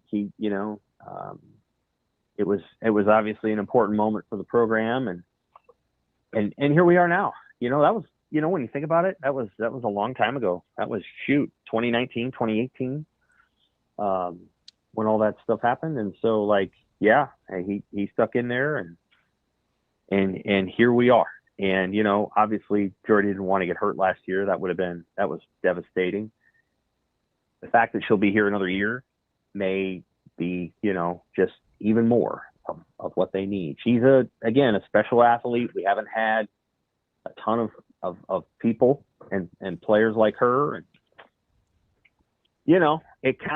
I almost feel like this season has snuck up on some fans though, because Nebraska softball was not blessed with a great home schedule. They just weren't. Like, they didn't get UCLA didn't come to town, right? So they didn't necessarily get the best teams coming to town. Next year they probably will. They'll get an Oregon or a UCLA. And so I think, they were beating some teams out there at the park so badly that I feel like people are now coming around to, oh man, this is special. So you're going to see this thing really take off this week. You're going to see everybody talking about it, and everybody's going to try to watch ABC, especially on Saturday. It'll be the talk of the town. It's happened quickly, but now that it's happened, you can tell that the interest level is going to go way up. That's our guy, Sam McKewon from the Omaha World Herald. Sam, appreciate the time. I feel rushed, Sam. All right. All right. Take care, guys. We'll talk to you next buddy. week. That's Sam McKewon from the Omaha World Herald. We'll get him on the comeback. Yeah. We'll make him stay like 40 minutes next week. We usually do get him for quite a while. Yeah, I want to know whose voice Sam did. He sounded like old staunch. No, that was college base or Hall of Famer baseball guy. That was the actually voice. He actually me. Well, didn't it sound like some college or Hall of Fame voter? Actually, they haven't played any Q1 games, and if you look at the statistics, dude, I don't know how Creighton doesn't have any Q1 games. Yeah. Well, I mean, that is incredible. So they are up to 50 in the RPI as of this morning. So that's a positive. Yeah. That helps. Because what did was it Kyle we talked to that said if they get to about 50 in the RPI, he likes their chances? Yeah. So how is it not a 2-bid league though? Am I honking for the Big East? Somebody put out a mock yesterday, I think, because DeMarinis retweeted it that had 3 teams in. from the Big East. Yeah, it's a 2. Like, I don't even know if that's debatable. It shouldn't. Like, I watch the sport. It shouldn't be. It shouldn't be debatable. Here's the problem, though, is you get this a lot, I think, with the NCAA basketball committee now. You get it a lot, certainly with baseball, because it's even harder to watch and there's a ton of teams, is a lot of you don't see everybody. Like, that's the real issue, is you don't see everybody. You don't know that Creighton's actually good. You don't know that some of these other teams. That's why they rely so heavily on these power conferences when it's March Madness and they're about to go in the selection committee, because they rely on the metrics so heavily. And they're like, well, I've seen this team and I know they can beat X, Y, and Z. It's like, yeah, but they're not good, right? Like, and they had their opportunities. Like, I will die on the hill that if you have your opportunities to prove you're good enough and you've over and over again proven you're not, then that was your playoff. You're out. Sorry. Like, the one that kills me is, and I think it's because St. Mary's got left out this year. I don't even care about St. Mary's. You mad? But are you mad? The Trae Young team. Are you mad? A little, yeah. Is the Trae Young Oklahoma team. They finished like 18-14. They had. You've never forgiven Oklahoma for having bad records and getting into teams all the time. Wow. And they go over and over and over again. Arizona's done it a bunch. Indiana's had a few of them where they just you're in the teens for wins. Most of those teams haven't played well since November or December once you got into conference play. So you've had 3 months to watch this team suck. And you're like, yeah, I think we're still going to put them in. 3 months to watch them do what? To suck. And then you just watch St. Mary's go like 28-4 over the course of a season. And because Gonzaga's in their league, they don't get to go dancing? That's stupid. Would you rather be Nebraska softball seeing Pickens or Nebraska baseball seeing JD? I'd rather be Nebraska softball because I think they're just better. Fudge, man. They got a tough one. He can flat out shove. Yeah. Nebraska softball is just better than Nebraska baseball is. I think they only threw 80 pitches on Thursday. So I would rather – also, we talked about this, like what one player has the most impact on a sport. Like softball pitcher, if you're hitting 2 and you're Jordy Bahl like that, I know there's not a lot of those. You don't think it's hyperbole? I don't think. I mean, I don't want you to be prisoner of the moment. No, I think that's the only. We have seen some and I get it. You're not a softball honk. I'm not a hockey honk either, and I said goalie. So, but we have seen some spectacular. You know who's really good with softball? Who? T. Mose. Oh, sure, because the Oklahoma guy. So we probably. Surprise! Like we're going back to the boys being in like 5th, 6th grade. Yeah. Where this dude, hey man, locked in. Let's turn on softball. Yeah, the reason I want to be careful is because I know that there's not hardly any Jordy Bahls out there. So to have that impact on offense and defense, I get it. You want the crazy thing is? What's that? She hadn't been hitting since high school. Yeah, because Oklahoma didn't let her hit, right? No. And I asked on the pod, and I asked her if she missed it. Yeah, this was almost 3 years ago. Yeah. And she was just like, I'm just going to do what's asked of me. And pitching is hard enough. So, because this was going into her freshman year at Oklahoma. Mm-hmm. She said, pitching is hard enough at this level. And she basically was just like, I'm just trying to get in where I fit in. She just deferred to their expertise but yeah, there's not, she went 5 for 5 with 4 dingers over the weekend. You know how dumb that is?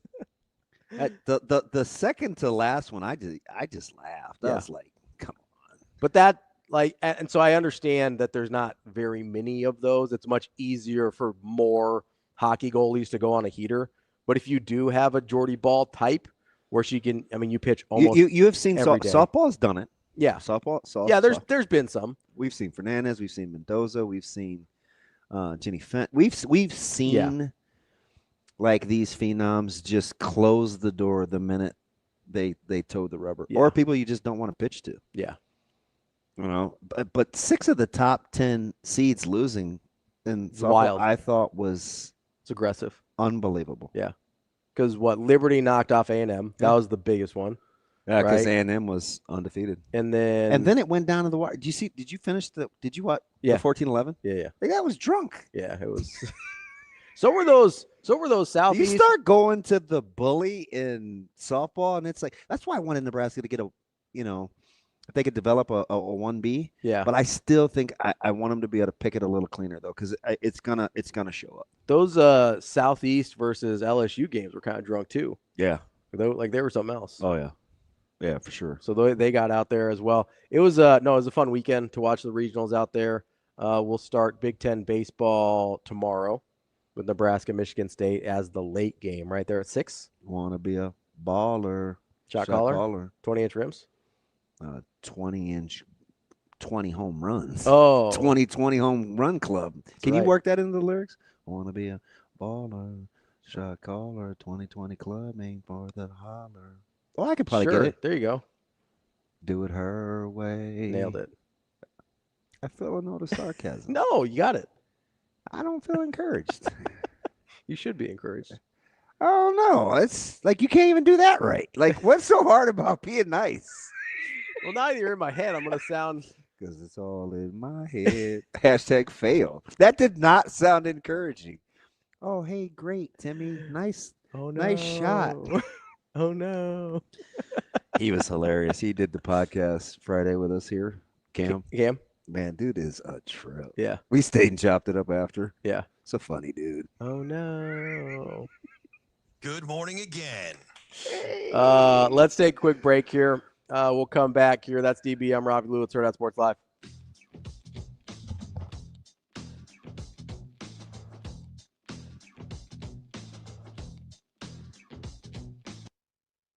For Hurrdat Sports and NEB Preps, I'm Austin Jacobson. We're speaking with Jeff Johnson, the Associate Director for the NSAA, in charge of state soccer here at Morrison Stadium in Creighton. What a great partnership between you, the Blue Jays, and the University of Creighton as well, to be able to use this facility first and foremost. It's one of the best atmospheres in the state, especially for state events. Yeah, absolutely. This is one of the top soccer venues in the nation, let alone the Midwest. So to let our high school kids play at this venue is unbelievable. The crowds have been good. The weather, I mean, it's a little windy today, a lot windy today, but it's really been good up to this point. So it's just a great event. And I know this state soccer event, year in and year out, you always have to deal with what Nebraska brings you in May, but there's always contingencies and there's backup plans, especially when the weather turns sour. When do you guys make that call, and how do you make that adjustment and then in the schedule? Well, I've already been in contact with Nebraska Public Media because they'll televise our finals on Monday and Tuesday. So we've had some preliminary talks, just what ifs.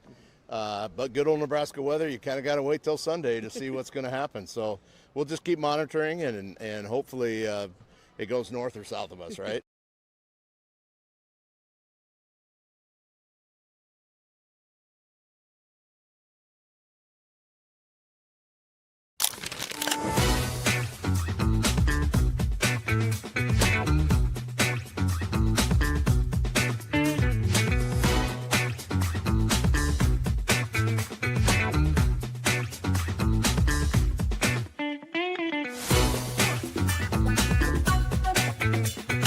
At Centris Federal Credit Union, we understand that the journey of building your own business typically starts with modest beginnings. With a little help from our team of experts and small business loan offerings, you can take your vision and transform it into a more concrete reality. Centris Federal Credit Union. We are where you are.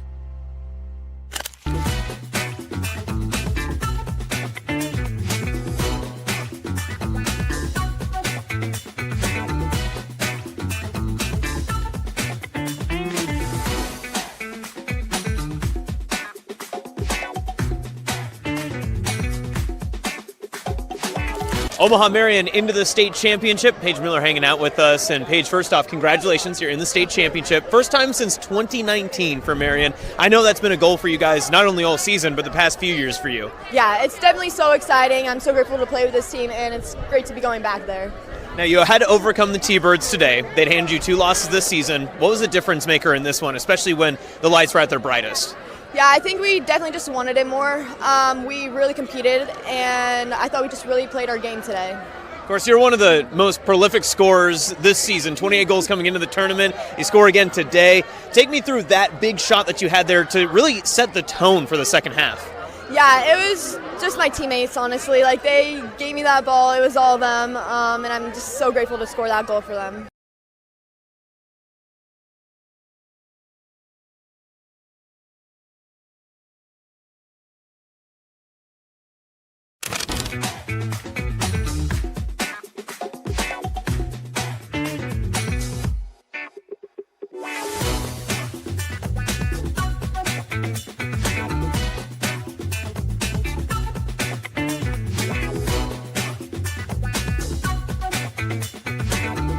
Lincoln Pius is into the Class B state championship as Tatum Hymas is now hanging out with us. Tatum, you were the difference maker today. This was a really big defensive struggle.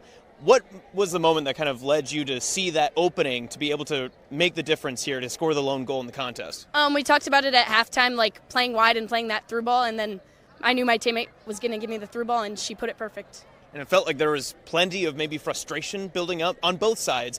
Just the lack of opportunities. How did you guys as a team work your way through that situation, be able to play through and then get this win? We definitely didn't think we were playing our best game, but we knew if we just kept playing our game, then it would come to us.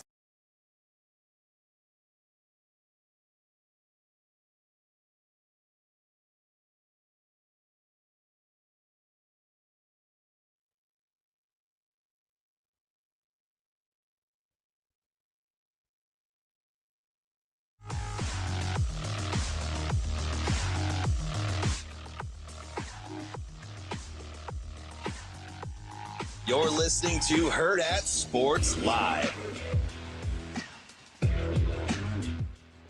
We're back here on Hurrdat Sports Live. That's DB. I'm Ravi Lulla here at Hurrdat Sports Bar and Grill, where it's still May. That means you can go get those beef tachos I've been telling you about, or maybe you want some on the little lighter side. They got the chicken strawberry salad as well, or come out get a refreshing breezy blackberry lemonade.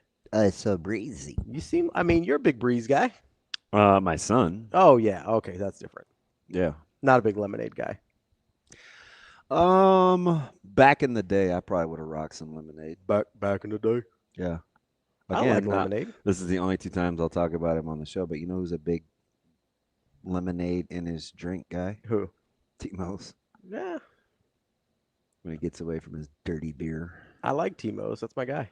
Yeah, we haven't hung out in a while. I know, me either. I like to stay out of trouble.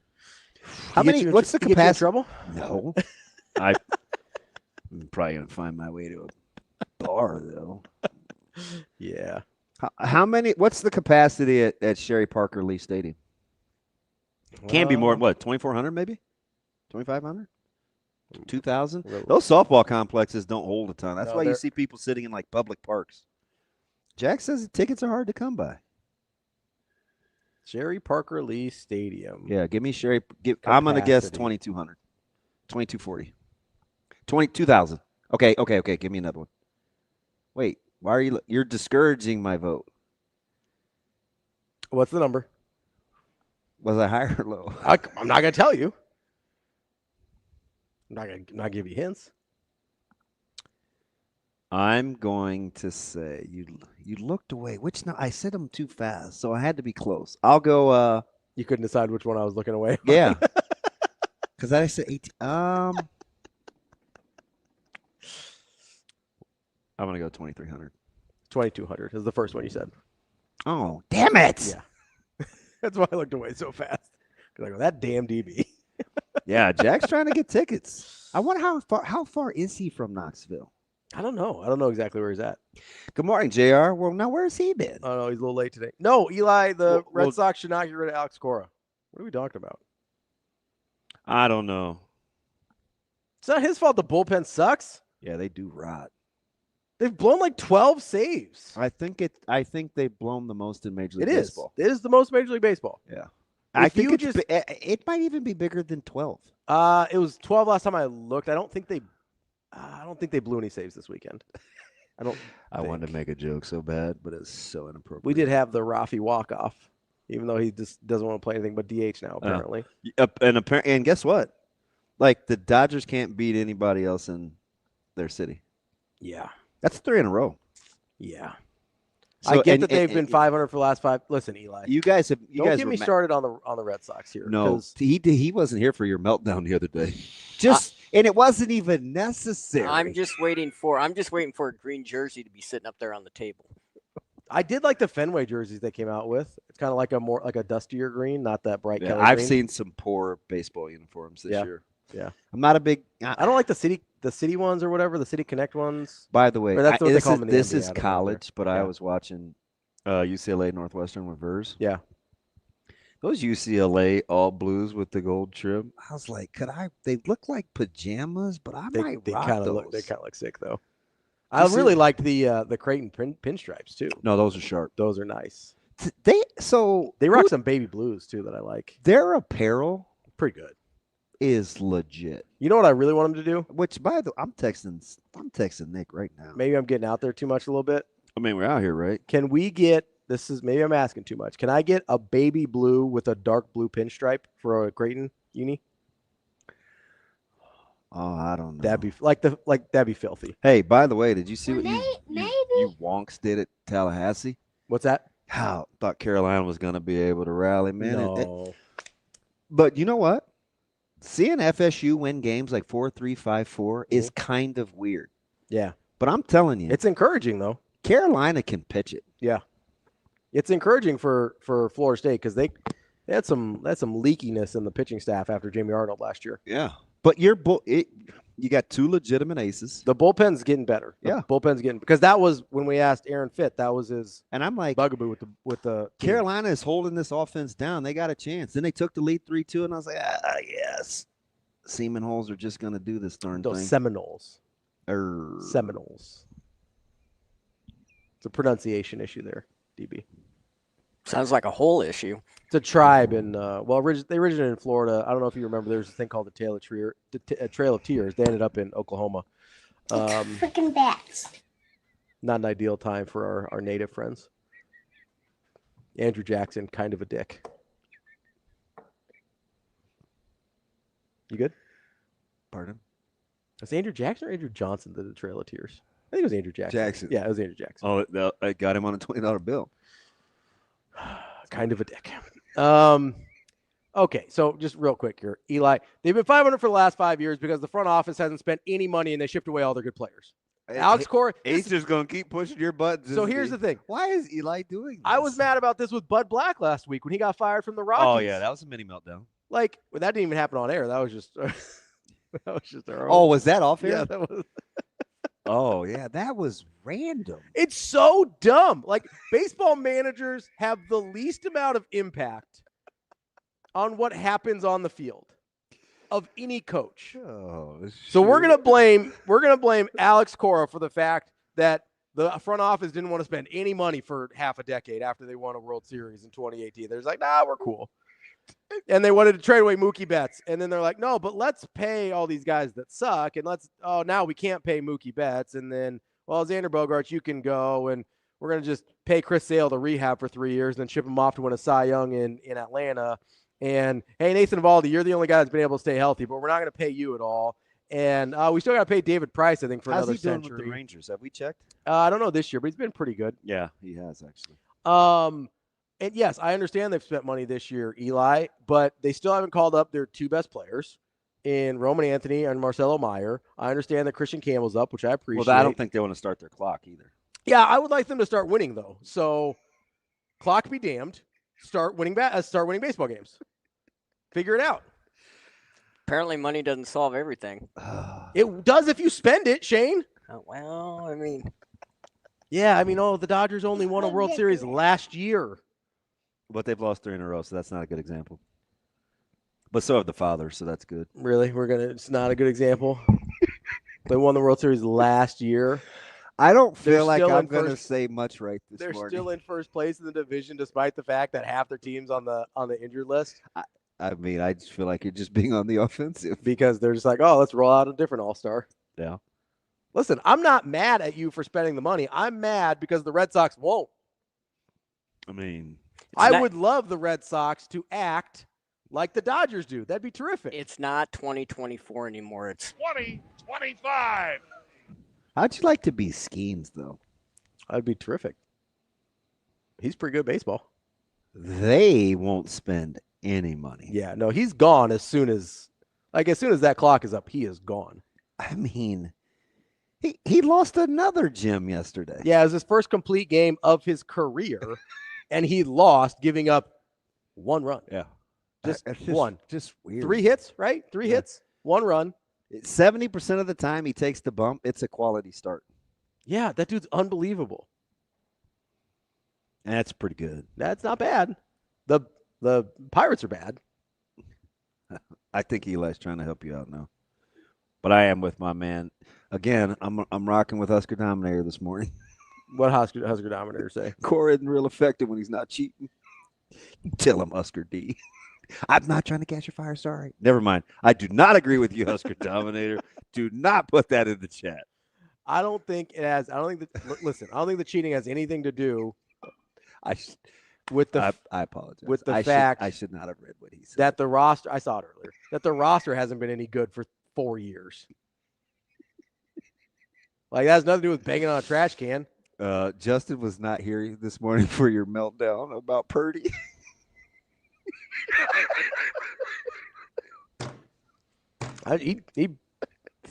That's my dude. Take it easy. Listen, he's at an inflection point in his career. Hey, I'm tripping. He can either go down the Dak Prescott path, which is a very good quarterback that probably isn't good enough to win you a Super Bowl, or he can go down the Joe Burrow path, which is a very good quarterback that probably is good enough to win you a Super Bowl. Those are I genuinely think he could go either way right now. Yeah. But until I know, I don't feel great about the $56 million a year. I'd have been like, hey, bud, 40's still a lot. Can you make do with 40? Can you?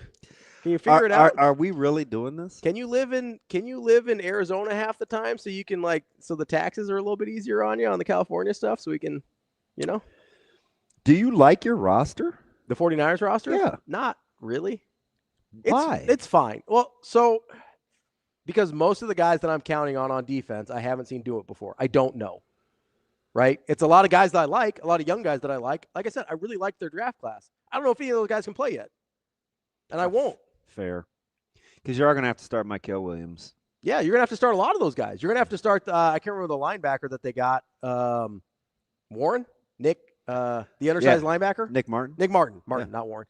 They're going to have to start him. He's the only linebacker they have in that spot. They have to start him. They have to start Williams. They're probably going to have to start 3-ish rookies on defense. You know who you should start being all in on? Who? Luke Gifford.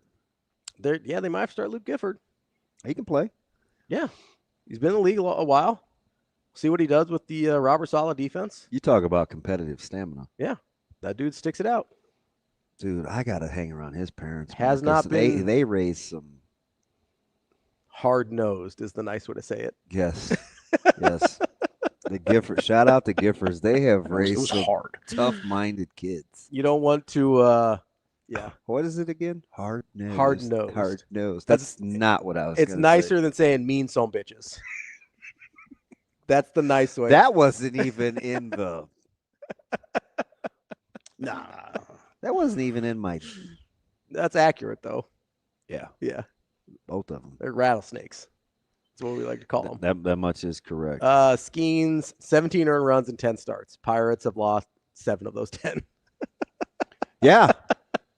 Yeah. Who said that? Jay Sadie? Sadie, yeah. Yeah, yeah. Yeah. That's incredible. Yeah. No, it's I mean, he's going to get paid. He's going to get paid. And he's not going to win a lot until he leaves the Pirates, though. That is. Oh, here's a resident fan. He said, I don't know. Purdy has some sneaky good pocket. He does. He does. No, that's the thing that and somebody made a. But I disagree, though, JP. They haven't drafted poorly. Yeah, they have. No, they haven't. The last few years, they've drafted poorly. Okay, but that team was built on the draft. So early, yes. But they drafted really well until about 3-4 years ago. The last 3 or 4 drafts have not gone well. They haven't gotten a lot of starters out of that group. My opinion. Okay, I don't. I'd have to dig in. I'd have to dig in. Yeah, because anecdotally, I don't agree with you. Anecdotally, I think they drafted really well for a period right after John Lynch took over, and then since then, I don't think they've gotten a lot of high-level players out of their draft picks. Okay. Hey, Johnny, I spent some time at a pig processing plant this weekend. Man, we got to talk. Mm-hmm. I just was telling Johnny. Johnny Pig, yeah. Johnny's a big pig bacon guy. I used him as a comp to the guys down in Elmwood. His bacon? Yeah. Yeah. Not just his bacon. I said I know a guy that yeah. does a lot of his curing and cutting, and he's kind of that guy now. Yeah, so that's my thing for Giant Big. It's the lines that they have not drafted. Yeah, well on. I'd like a little specificity. There's been spots where they've been okay, but on the lines, because like anecdotally, I don't agree with either one of you. Well, that's fine. And I just have this weird sneaky suspicion I'll be right. Nah. Not on the lines, you're not. Okay. On the lines, you're definitely not right. You might be in some other places, but so on the lines, you would like a little to be a little more specific. Yeah, about the draft. On the lines, they have not drafted well to replace some of their aging guys. Okay, that's fair. They and that's where it really bit them last year. They've been okay in other places. Secondary, they've replaced pretty well in the draft. I think Jury's still out on receivers. The only guy they've really drafted at a high position is Pearsall last year, and he got shot, so still waiting on him. And he didn't really have an opportunity with the guys that were in front of him. But I think on the lines is where it's bit him the most. Hey, so I don't know if Dustin was listening to us as he writes for the NBA. Yeah. Per league source, the NBA directed teams to return the core uniforms for conference finals and finals. City editions were only allowed for the first 2 rounds. Yeah, those things are right on cue. Those things are they were horrible. Can I ask you something though about what Aaron Gordon said? Because he's very weird. I don't know how much time you spend listening to Aaron Gordon, but I do because he's highly intelligent, and I like his career arc. Right, he's made himself a really good NBA player. He just went from the dunk guy to. No, he's done a really good job of like finding a niche in the league.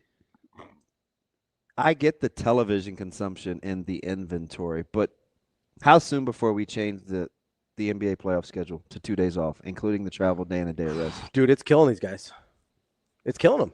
Do you feel like they're being a little whiny?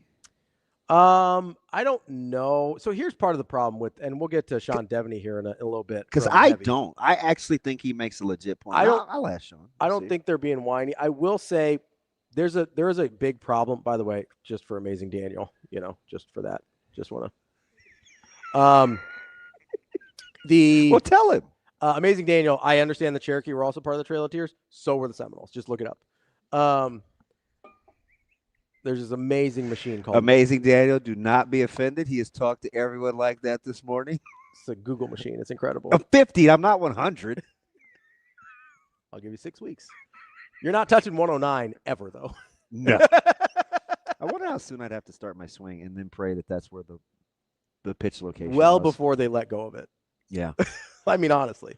Yeah. So there's it depends on what we're talking about here, too. Like an average D1 pitcher versus the fastest D1 pitch of all time, which is the 108, 109 we were talking about from Pickens. So there's a big gap there too. Yeah, she is a gas can. So if we're talking about an average D1 pitcher, I give you a much better shot at that versus nobody's touching 108, 109. Depends. I would like for you to go be a Berean and figure out what is the largest barrel size that I would be allowed from a legal standpoint. I'm swinging that. If it happens to look like an ironing board, so be it. You go just get a cricket bat, see what happens. Get those things. But by the way, you probably didn't dabble in any lacrosse. Did you see Penn State's comeback? No, I did not watch any lacrosse this weekend. I saw enough. I think they scored 8 unanswered, and they scored 8 goals. And I'm a big lacrosse guy because my nephew's a lacrosse guy. And 8 unanswered. Yeah. In, I don't know, 6 minutes, maybe 8.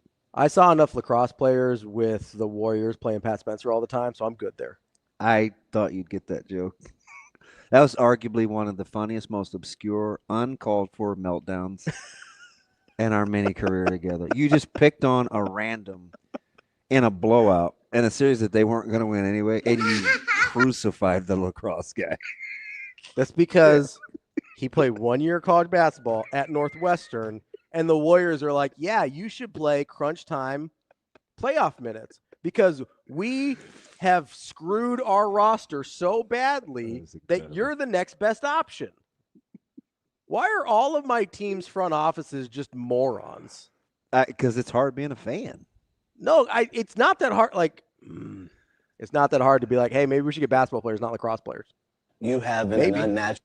Maybe. No, wait. What did Kat say? You having an unnatural allegiance to losers is not like you. Outside of me. and Shane. You have way more of an allegiance to losers than I do. Well, in like your personal life. Let's not critique my associates. They aren't losers. Some of them are. And 2 of them you happen to have gravitated towards. Yeah, they're not. Tyler and Ryan. I know. But you hang out with a lot of people there. So I'm like, I don't know about them, DB. First of all, I don't hang out with anybody. I hang out at processing plants. You text a lot of people. I'm like, I don't know about them, DB. I don't know. Brett's real. Brett seems all right. No, he's the people that I don't know him that well. Now, I actually hang out with Brett. Yeah, I think the people you actually hang out with are okay, but you text with a lot of losers. Yeah. Shout out to them. Yeah, but they're like, wait, is he talking about me? No, don't worry about it, guys. It's none of you. Well, it's not T-Mac. No, T-Mac's cool. Yeah. I don't really know T-Mac. He's a funny dude. Yeah, he seems all right. A little bit of a philosopher. Yeah. But he's a funny dude. He likes to parent, man. He loves his family. Yeah. Ooh. Yeah, I would not mess with that dude's kids. I'm like 50-50 on mine. Just depends on the day. Wow, tough crowd. Yeah. I guess you're back to first segment, Ravi. What'd I do? That didn't take long. No, it's fine. You acted normal for a second. Yeah, you guys got me all gassed up about the Red Sox. It wasn't me. You guys. It was Justin. Yeah, got me all. No, it was Eli. Eli got me all gassed up. Asked me we should fire Alex Cora. I don't understand in baseball, like, what manager is doing better with the Rockies? You know what I mean? Like, that's no. Justin did get you mad with the St. Mary's deal. And then you melted down on break and went to Google. I didn't melt down. I was just like, I was exactly right. I got the records right even. How many times did you say you were right during the break that we took when I was walking around the little thing here? 4. Okay. You were not happy. Well, you know. And it was Justin's fault. Yeah, it was Eli that really got me gassed up with the Cora thing, though. I don't understand that in baseball. Like, what do you think anybody besides Bud Black's going to do there? Not win very many games because that roster rots. It's fine. And again, Ravi, the Dodgers have lost 3 in a row. And this isn't even functional, like, suctitude, because they've already lost so much the last few years. They can't get better than the 10th pick this year. You're 5 games out in second place. You've blown a league-leading number of saves. You're going to be okay. No, it's not like it's magically going to fix that. You know better than anybody. You can go get a back-end arm. Yeah, because they've done a really good job of spending and going and get the things they need over the last few years. By the way, I know I belittled him. Mm-hmm. And on a day where I gave the Red Sox as the winner, he hit a 3-run walk-off in extras. Wasn't a fan of that. Yeah. Do we need to have some speaks about Baez? Or I thought we had those conversations about. No, we joked about Baez. I mean, my man's like an 811 OPS. He's hitting almost 300. Yeah. Yeah, you don't. Are you calling to the bully? What are you doing? No, I'm getting the veins ready for whatever Baez is taking. Oh, that's tough. I don't think we can be that accusatory. I think after 7 years, if you've been bad and all of a sudden you're good again, I'm going to have some questions. Well, he's only got. I'm going to have some questions. I think he's only got 5 or 6 home runs. He's just resting up. It's not like he's leaving the ballpark. What? Steroids can help you do a lot of things, DB. A lot of things. Not all of them are homers. I don't know if you know this, but pitchers were taking PEDs too. It wasn't exactly for their pop in their bat. Wait, Shane, put that back in bold. Somebody said something about the Dodgers in the World Series. What did I see? He said they don't win it without Roberts, I believe is what he said. Oh, I'm Eli, you know what? I'm probably going to ride with you. Listen, there's a difference between I'm probably going to ride with that. And I've been hard on Roberts, but I think Doug Dizzle, E-Lizzle is absolutely right. Red Sox, great. Dave Roberts. No. Stolen base junkie a couple of times during a series, overinflated value. Dave not Roberts, overinflated. That changed the entire course of baseball history. It's fine. My Lord. But there is a different, like a manager on a good team can make a few percentage points difference. A good manager on a bad team, like maybe the Rockies have 9 wins instead of 7, but you're not feeling great about that. It's a bad roster. You think, is Eli using an accelerant or an auto igniter or a match or what? Some kindling for sure. He's watching it burn. I'm just saying, Javi Baez is hitting, you know what he's hitting this year? Close to 300. 291. You know what he hit last year? Oh, around the Mendoza line. 184. You know what he hit the year before that? Same. 222. You know what he hit the year before that? 238. Yeah. Yeah, because guys, he's a Mendoza line guy. Guys at 32 all of a sudden often get better without help. That's DB. I'm Ravi, Lulla. Sean Deveney from the Heavy coming up next. For Hurrdat Sports and NEB Preps, I'm Austin Jacobson. We're speaking with Jeff Johnson, the Associate Director for the NSAA, in charge of state soccer here at Morrison Stadium in Creighton. What a great partnership between you, the Blue Jays, and the University of Creighton as well, to be able to use this facility first and foremost. It's one of the best atmospheres in the state, especially for state events. Yeah, absolutely. This is one of the top soccer venues in the nation, let alone the Midwest. So to let our high school kids play at this venue is unbelievable. The crowds have been good. The weather, I mean, it's a little windy today, a lot windy today, but it's really been good up to this point. So it's just a great event. And I know this state soccer event, year in and year out, you always have to deal with what Nebraska brings you in May, but there's always contingencies and there's backup plans, especially when the weather turns sour. When do you guys make that call, and how do you make that adjustment and then in the schedule? Well, I've already been in contact with Nebraska Public Media because they'll televise our finals on Monday and Tuesday. So we've had some preliminary talks, just what ifs. But good old Nebraska weather, you kind of got to wait till Sunday to see what's going to happen. So we'll just keep monitoring and hopefully it goes north or south of us, right?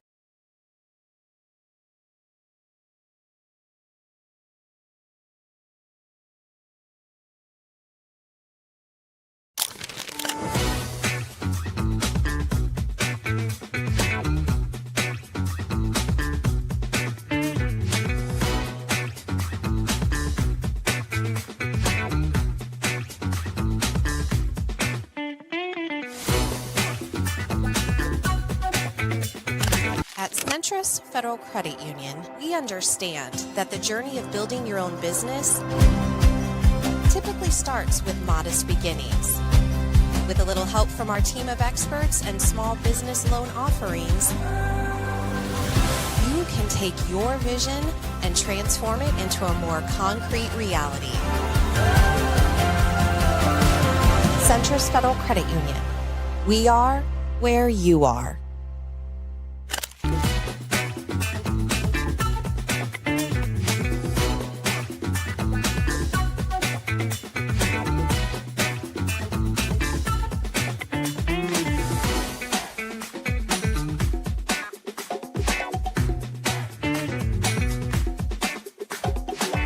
Omaha Marion into the state championship. Paige Miller hanging out with us. And Paige, first off, congratulations. You're in the state championship. First time since 2019 for Marion. I know that's been a goal for you guys, not only all season, but the past few years for you. Yeah, it's definitely so exciting. I'm so grateful to play with this team, and it's great to be going back there. Now, you had to overcome the T-Birds today. They'd handed you 2 losses this season. What was the difference maker in this one, especially when the lights were at their brightest? Yeah, I think we definitely just wanted it more. We really competed, and I thought we just really played our game today. Of course, you're one of the most prolific scorers this season, 28 goals coming into the tournament. You score again today. Take me through that big shot that you had there to really set the tone for the second half. Yeah, it was just my teammates, honestly. Like, they gave me that ball. It was all them, and I'm just so grateful to score that goal for them.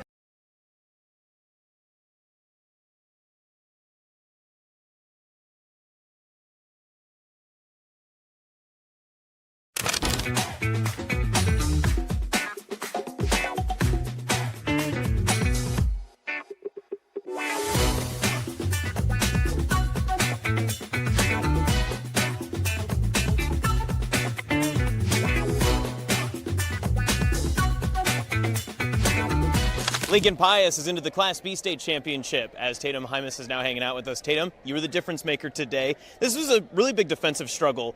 What was the moment that kind of led you to see that opening to be able to make the difference here to score the lone goal in the contest? We talked about it at halftime, like playing wide and playing that through ball, and then I knew my teammate was going to give me the through ball, and she put it perfect. And it felt like there was plenty of maybe frustration building up on both sides. Just the lack of opportunities. How did you guys as a team work your way through that situation, be able to play through and then get this win? We definitely didn't think we were playing our best game, but we knew if we just kept playing our game, then it would come to us.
Welcome to Hurrdat Sports Live.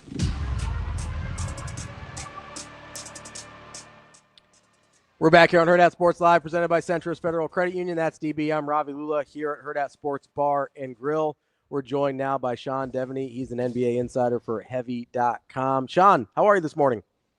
I'm doing well. How are you guys? We are good. So right on cue, we were joking this morning in the first hour at 7. We were joking about uniforms and how bad the city uniforms are. And apparently everybody missed the memo. Those things were supposed to have been put on the shelf.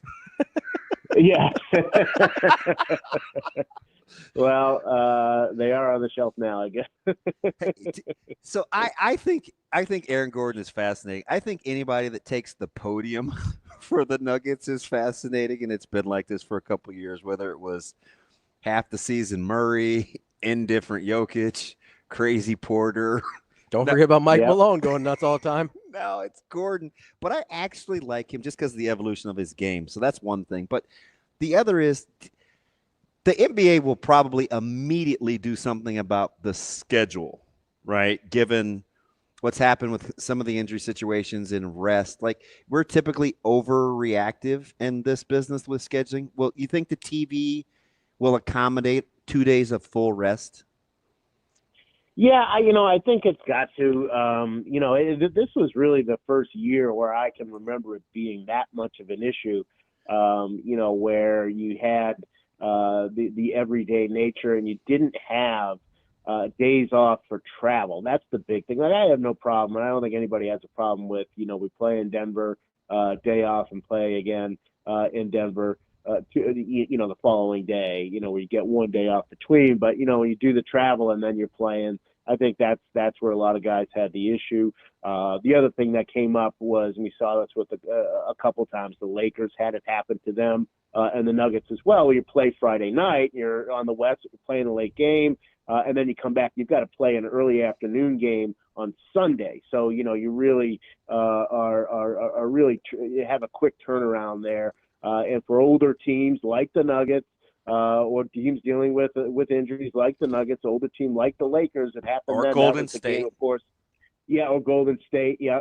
But the Lakers had it. That was the game where JJ decided, for whatever reason, after a short rest, to play 5 guys in the second half. We saw that worked out. Not so great. But things like that. I think they're completely driven by the TV networks, and I think what players are saying is, you got to take the players into account a little bit more there. Yeah, I mean, the TV networks are going to be happier when the better players are playing, right? Like that's kind of the trade-off, right? Like, you get the stars more often and healthier if you give them the extra day. Yeah, that's exactly right. I mean, especially a Steph Curry or LeBron, at their age, they're still drawing in fans, and maybe you don't want to, necessarily favor things toward that. Maybe you do want to get a little younger, but they're still the marquee names, and they're both out of the playoffs now.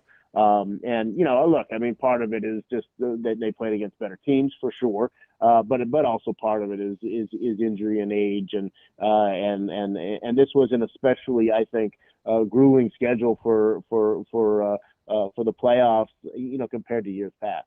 So, Sean, part of this, I think, and tell me if I'm wrong here and just being oversensitive because I'm a Golden State fan, part of this, it feels like the playoffs, the game that we see in the playoffs is dramatically different than the game we see in the regular season in terms of, I think, specifically off-ball physicality. And how much of that do you think has to do with needing the extra rest, since the guys are actually just going through, it seems like, a lot more, and maybe I'm just having flashbacks of Houston mugging Curry every time he tries to cut. Yeah, I mean, there's definitely what's going to happen is there's a familiarity with the plays that you're running. You're not playing a different opponent every night, and when you're playing a different opponent every night, you're kind of getting the scouting report, and you're reacting to what's on the floor. But when you're in a playoff series, you're going to see the same thing every night. You're going to study a lot of film. And you're going to know where they're going to be, and that allows you, especially in that off-ball stuff, to kind of beat them to their spots and to be physical with them and sort of dare referees to make calls. Refs don't want to take over the game, no matter what people on Twitter say. Refs don't want to take over games, and so they will swallow some whistles that maybe they would blow during the regular season. So. It definitely gets more physical, and and it requires teams to be ready for that, no question. Sean, let me ask you something as we get Indiana and New York, obviously, and we see what's happening in the Western Conference with no real super teams. And we complain a ton about the NBA and load management and how hard guys play and the guaranteed money. But it seems like the structure and like kind of the apron clauses and how they're doing the draft. It's not the NFL in terms of first to worst necessarily, but you do see a pattern in which they do want a little more parity, right? Do we sleep on kind of the infrastructure fiscally, how the NBA is set up, or is this kind of a outlier in terms of what we're seeing this year? No. I mean, this is the result of as you said, the aprons and we're probably going to see more of it. This is David Stern's dream. If you go back to the lockout back in 2011, he kept talking about system issues, and people didn't really understand that. It was more about the money and how they were splitting money. But really, what the league has wanted for a long time is to have a system in which teams from Minnesota have every chance to win. Teams from Oklahoma City have every chance to win that teams from L.A. and New York and Boston do. And this is really the last couple of years we've seen that bear out. There's no question that we're going to see more of it with the Celtics. That's a team that won a championship last year, probably should be set up for a long run. But when you look at the financials of it, there's no way they can't keep all these guys. So that's why you hear all the rumors about them trading, Drew Holiday or Porzingis or Derek White. They've got to. You cannot maintain a roster like that. So those players are going to go to some team that needs them, and it's going to balance out. It's going to bring more parity. This is something that the league has very, very much been focused on. The question I have is whether it's good. Because people like watching the Lakers in the finals, they just do, and you can complain about it all you want. It's hard to keep stars. Yeah, exactly, right, and so this is going to be a test, and we'll see what happens with the ratings and stuff. If you get a Pacers and Timberwolves final, are people going to watch it? That's going to be the real question. So, the league is getting what it's asked for, but it is a situation where it's sort of like, all right, be careful what you wish for. You might complain that the Warriors had a dynasty from 2014 to 2022 to 2022, but people watch those games, and so you can complain that you want more parity, but we'll see if it's not the NFL. NFL, you could have Carolina playing Seattle, and people are going to watch it. In the NBA, it's not necessarily that way. We'll see how this plays out.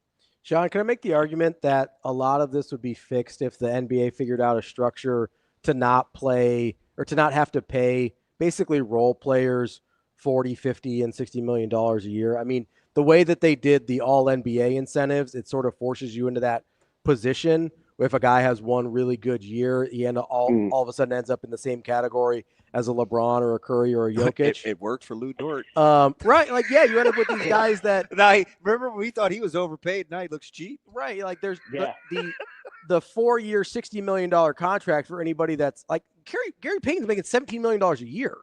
Like that guy, the middle class of NBA players basically gone. If they figure out a way to fix that, does that all of a sudden make the apron thing much more manageable? Yeah, I mean, this is something that the union is going to have to push back against, and it's going to be difficult because you're going to have players at the top of the food chain here who are not going to want to see these things changed, and people in the middle and the bottom, which is a great mass of the players. 450 players. You're talking about probably 350 of them that feel like they're underpaid. That's going to be a big question of what the union can do and what the solution is. There's no question that it is migrating, to really where the star players are being way overpaid, and you are getting a guy like a Michael Porter Jr. In the right place at the right time who gets a $200 million contract. and is essentially a role player, should not be getting paid that. But you wind up with these strata basically where, once you are in one strata, you're not going down. And even if you're not, Jimmy Butler is 35 and he's still a very good player, but he's not a max player, but he's getting paid like a max player. Brad Beal, same situation. Just because that's what he's been paid before, teams are almost in a position like, well, we've got to keep paying him that. You see it time and time again. Once you're at that level, you never take a step back. Teams never say, we want to pay you, but not quite that much. And if they do, then play. Look at Klay Thompson as a good example of a guy. The Warriors came to him with a very reasonable offer. He said no. They were going to give him $25 million a year. He said no, and he winds up signing in Dallas for, I think it was $13 million a year. So players get mad if you ask them to take that to give some of that money back. But there's no question that teams, especially with the way the apron is now, they're going to have to be a lot more careful with these contracts they give out. So it's interesting. Is there we see it in the NFL. We've seen it in in Major League Baseball where you don't want to start guys contracts the fifth year if you're not a first round guy. There's all these little built-in nuances in these other sports to protect the opt-out year in the last year of the contract.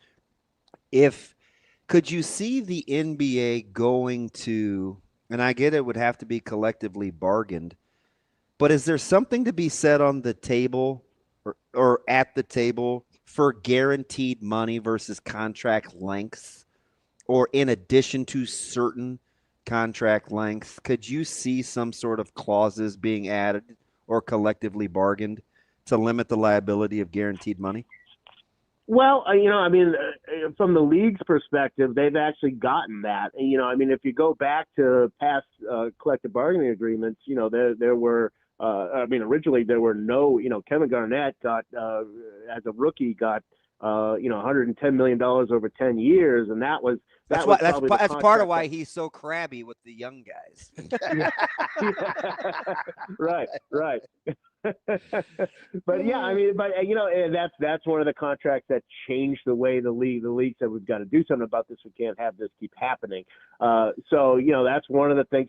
But they went from those kinds of contracts to they had a max length of 7 years, and the league wanted to shorten that. So now it's either 5 years if you stay with your team, or 4 years if you go somewhere else. And players are finding that actually works for players, because now I'm getting to that second, I'm getting that next deal, especially as careers are getting longer. I'm 31 years old. I'm not washed up anymore. 10 years ago, 20 years ago, you were washed up at 31. Now, teams are willing to pay you another, easily another 4 or 5 years if you're 31. So, it has changed for the teams have shortened the length of the contracts, but it's kind of worked against them. It's worked more in the favor of players than I think teams thought that would.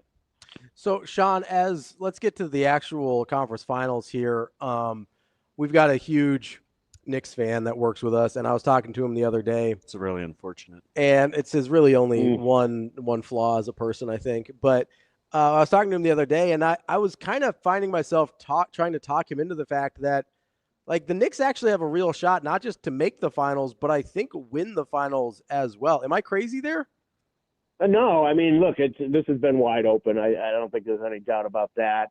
I think they would be underdogs against the Thunder in a potential finals, but they are favored. They have the home court advantage over the Pacers, and no question they're favored in that one. So you can certainly imagine them getting back to the finals for the first time in 25 years. But once they're really probably if it's either team, either Minnesota or Oklahoma City, I'd imagine the Knicks would not be favored.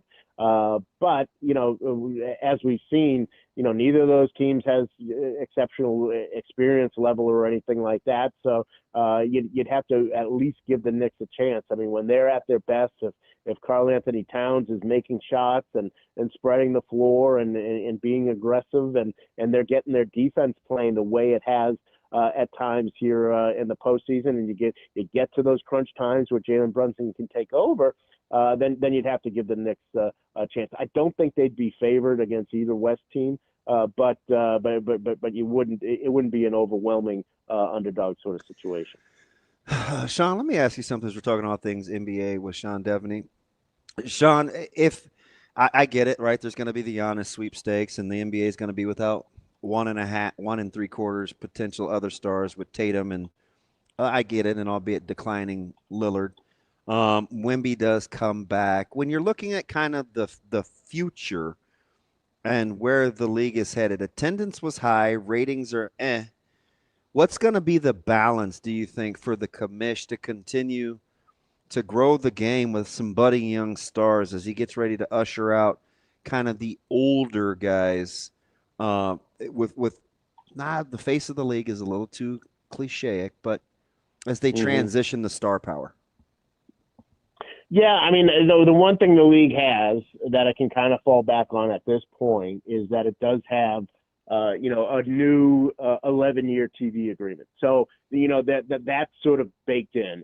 They don't have to worry too much about this transition period from LeBron and Steph to whoever's going to be next. Now, there are some pretty good candidates for next. They're not in the biggest markets, of course. Anthony Edwards and of course Wemby, as you mentioned. We'll see what happens with Cooper Flagg and how his transition is. But yeah, they're going to have to find the next sort of superstars. We'll see how Luka Doncic comes back next year. He's still only 24, 25 years old. I mean, he still has a bright future ahead of him. So it could be him that we see more falling on him now that he's in LA, especially. But there's no question that the best players after sort of the wave of superstars that we've seen for the last 15 years, they haven't really emerged. They haven't really captured the casual fan. At least not yet. We'll see if this postseason changes anything. If it's Jalen Brunson gets that attention, if it's Anthony Edwards, like I say, or Shai Gilgeous-Alexander. I don't get the sense that those are those are not names that my mom knows. She knows LeBron and she knows Steph Curry, but she didn't know Anthony Edwards or Shai Gilgeous-Alexander. And we'll see if they kind of rise to that level. Or if it's going to take that younger generation of Wemby and Cooper Flagg and guys like that who wind up taking the mantle. But there's no question that's an issue. The one thing that the commissioner has, though, is he's got that 11-year deal in his back pocket. Are you cheering for the broke neck pace potentially of like a Timberwolves and Pacers kind of frenetic deal, or the draw foul, herky jerky, Shai Gilgeous versus Jalen Brunson? Yeah, I mean, I think the narrative of the best narrative, of course, would be Timberwolves and Knicks. I mean, that would be because they made the big trade and here they are meeting in the finals. I don't think anybody would have put money on that back in the summer. So that would probably be the best narrative. But getting the Thunder going against the Knicks. A young Thunder team, and 60 anytime fouls. in the finals, 60 fouls. It's going to be tough to watch. Like the narrative would be good, but I don't think people understand that. You're right. That would be some tough. That it would be very challenging. There'd be plenty of calls to fire the refs over and over and over again. We'd see that over and over and over. So yeah, it's kind of pick your poison there. But yeah, really though, like a Pacers Timberwolves finals, while it's not, something that is going to resonate from coast to coast, man, that would be fun. Pacers are a fun team to watch. I hope people pay a little more attention to them, because especially the way they played over the last, 2 months. They've been pretty unbeatable, and they've forced everybody to play on their terms. I think that's that's going to be this next series is going to be fun. If the Pacers were to advance, man, that'd be fun too. It'd be interesting to watch guys like Nesmith, kind of underappreciated, really good defenders, and he's going to pull his hair out. And there's a lot of it with Brunson and guys like that being able to draw fouls and the physicality of Hart. How much of that series do you think boils down to the Pacers' maturity on the defensive end to be patient with how the Knicks actually play? Yeah, I think that's a good way to look at it is, the Pacers come in with the way they want to play and a game plan, and they do that every time. and whether they win or not depends on whether they can force their plan over yours. And when they start to get away from that and they start to play other teams' game, that's when things go south for them. I mean, if we look at the playoffs, they're averaging 118 points a game. The 2 games they lost, they scored 101 and 104. This is in the playoffs. So, for those the 8 games that they've won, they've averaged about 120 points, and that's how they want to play. So they can't get into what the Knicks are doing or the fouls, and they've got to kind of let that go and just get the ball and get up the floor and keep running and force the Knicks to play at that pace. That's really what the Pacers want to do, and that's going to be the key for them. Sean, let me ask you about the Thunder, and I've got 2 questions here. First one is, do you trust their secondary scores enough after SGA to feel good about that? Because we saw in Game 6 and Game 7 the good and the bad with Jalen Williams, right, where he goes to 3 for 16, he's hitting layoffs off the back of the rim, can't buy a bucket, and then you see Game 7, and he's like, oh, that's the guy I thought we were getting. And then after that, it's kind of like, okay, can Chet be assertive enough to be the number 2 scorer? Caruso is kind of that guy on defense, but offensively, you probably don't want him to have to carry a huge load. Do you trust, and maybe it's open enough that you can have some missed games with your number 2 scorer if you're the Thunder, but do you trust their number 2 enough in order to get them across the finish line for the NBA Finals? Yeah, I thought Game 7 was really big for Jalen Williams, considering what had happened in Game 6 and what we've sort of seen from him. So, that has to give you a little bit of confidence. And look, this is a team that is kind of learning as it goes here. And he's probably as important as anybody in terms of that. Do I trust him though? No, he's not proven it. I think Game 7 was a step in that. But he's got to be able to be consistent. He's got to be able to still have an impact on the game when he have a positive impact on the game when he's not making shots, and that's kind of the next step for him. And we haven't really seen that. You're right about Chet. He's not been as aggressive as he should be. There isn't really that consistent number 2 guy for them. They can certainly get you with depth. But that's probably not what's going to win for you in the playoffs, especially when you get into some crunch time situations. Okay, Sean, so hear me out. If I'm the Thunder and I say to, Milwaukee, because we talked about faces of the league and somehow didn't mention Giannis, who might be the next most famous player in the league after some of the guys we talked about. If I give you the option of saying, hey, you can have anybody on our roster except for Shea and except for Jalen Williams, and you can have whatever 4 picks you like the most. I don't know. You go Chet, let's say it's Chet, Lou Dort, and pick somebody, and you get whatever first rounders, which the Thunder have plenty to offer. How long are you thinking about that if you're Milwaukee?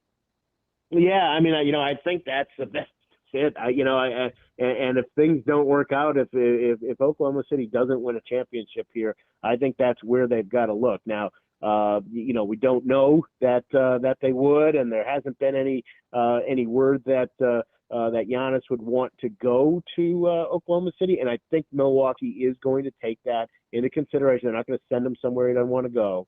But yeah, if he looks at that situation and says that's where I can win, then I think you absolutely do that.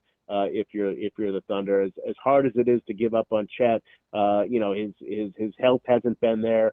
Giannis fills a lot of holes for you. I think Hartenstein's been good. So, they've got some other options where you can fill in if you can get Giannis into that mix. And, Giannis would obviously be the old man of the room, but he's 30, right. He's playing the best basketball of his career. Absolutely right. So, if I'm Oklahoma City, I would absolutely do that. The question is whether Giannis would want to. All right, who doesn't get the 10-foot pole touch in the free agency market out of the player option guys? Between Harden, LeBron, I think Kyrie Irving coming off the injury is going to have a player option. We'll see what Indiana does with Miles Turner. Giddey's restricted. Van Fleet didn't have a great playoff run. Who's Naz Reid? Who's the player option guy? I almost feel like LeBron's too easy, but I wouldn't lump LeBron, and I'm a Lakers fan. Who's the most intriguing player option guy for you available? Yeah, I mean, probably James Harden again. You know, I mean, he's a loser. We're on this, on the hamster wheel with him. You know, we're right back where we started. You know, where he has this great year, and everybody said, "Wow, you know, the Clippers. Look out for the Clippers, and you know, maybe the Clippers." And then you get to Game 7, and it's like, what happened to James Harden? You know, I mean, where was he? You know, he had a great year. I mean, it's historically bad. Historically, it's unbelievable, and you know, so it at some point is somebody going to finally say, you know, this isn't, we can't, you know, I'd rather just go somewhere and sign a minimum guy, and at least, you know, if he stinks, at least I know he stinks for 82 games. I don't have to get my hopes up and then have them dashed when I need them most. So. You know, he's probably the guy who I think is the most interesting. You know, LeBron is Lakers or buzz. I mean, if he were to retire, then he would retire. I don't think he's going to. Please do. And you know, you know, could he go to Cleveland or no? He's not going to Cleveland. It's either Lakers or retirement for him. Kyrie is going to re-sign in Dallas. I mean, they kind of painted themselves into a corner on that. So that's going to happen. So yeah, to me, it's really James Harden, and you know, do the Clippers bring him back at what number? And if not, then or you know, does he choose to not opt out? Can he read the room and say, I better just kind of keep what I got here? All right, Sean, we appreciate the time as always. I'm just gonna throw this out there real quick. Jaylen Brown for Giannis straight up. Who said no? Yeah, the Bucks. Okay. I don't think the Bucks would do that. I think the Celtics would. I don't think the Bucks would, though. All right, I just had to ask. Well, you know, I'm like living on the trading machine. So plus they'll get one more if they move Jaylen, but they're going to be playing without Tatum. I know. Celtics could look way different next year. That's what I'm saying. Intriguing. Maybe you mix things up a little bit. Maybe I'm just, they will. You know. Appreciate it, Sean. You throw Baylor Shire minutes even. We're big Creighton guys around here. We're always deep fishing. In the trade machine. Yep. Deep in the trade machine there. We appreciate it, Sean. We'll talk to you later. All right. Thanks, Sean. Guys. That's Sean Deveney from Heavy.com talking a little NBA. We will be back in just a minute and continue here on Hurrdat Sports Live. That's DB. I'm Ravi Lulla here at Hurrdat Sports Bar and Grill.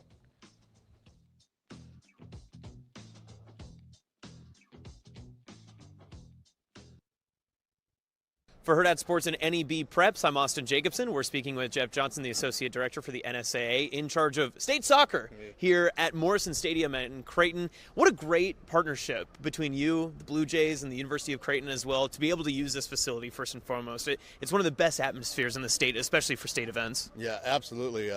This is one of the top soccer venues in the nation, let alone the Midwest. So to let our high school kids play at this venue is unbelievable. The crowds have been good. The weather, I mean, it's a little windy today, a lot windy today, but it's really been good up to this point. So it's just a great event. And I know this state soccer event, year in and year out, you always have to deal with what Nebraska brings you in May, but there's always contingencies and there's backup plans, especially when the weather turns sour. When do you guys make that call, and how do you make that adjustment and then in the schedule? Well, I've already been in contact with Nebraska Public Media because they'll televise our finals on Monday and Tuesday. So we've had some preliminary talks, just what ifs. But good old Nebraska weather, you kind of got to wait till Sunday to see what's going to happen. So we'll just keep monitoring and hopefully it goes north or south of us, right?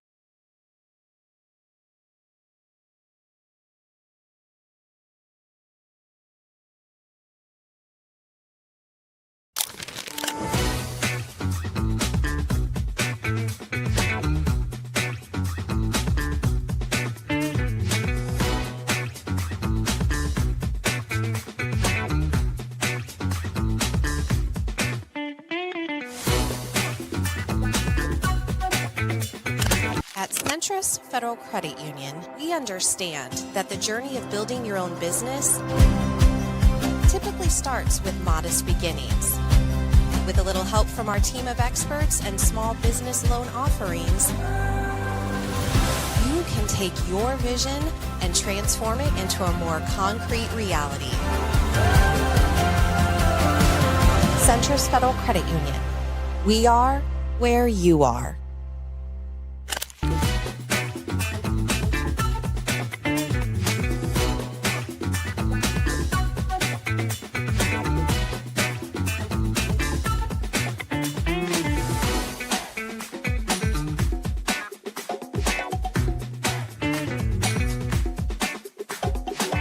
Omaha Marion into the state championship. Paige Miller hanging out with us. And Paige, first off, congratulations. You're in the state championship. First time since 2019 for Marion. I know that's been a goal for you guys, not only all season, but the past few years for you. Yeah, it's definitely so exciting. I'm so grateful to play with this team, and it's great to be going back there.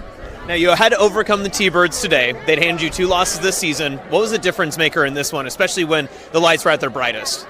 Yeah, I think we definitely just wanted it more. We really competed, and I thought we just really played our game today. Of course, you're one of the most prolific scorers this season, 28 goals coming into the tournament. You score again today. Take me through that big shot that you had there to really set the tone for the second half. Yeah, it was just my teammates, honestly. Like, they gave me that ball. It was all them, and I'm just so grateful to score that goal for them.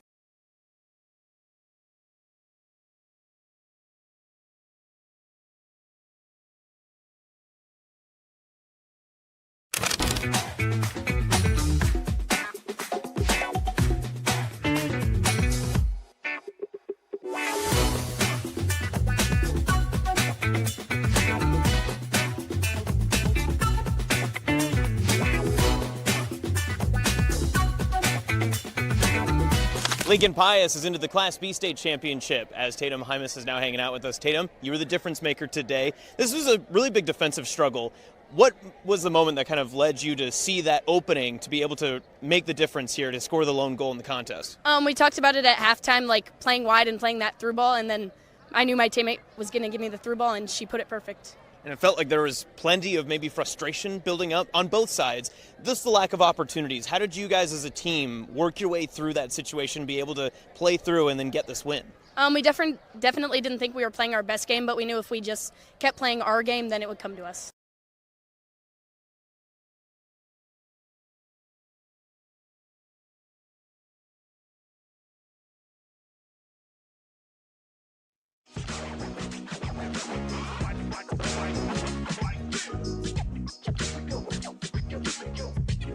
You're listening to Hurrdat Sports Live.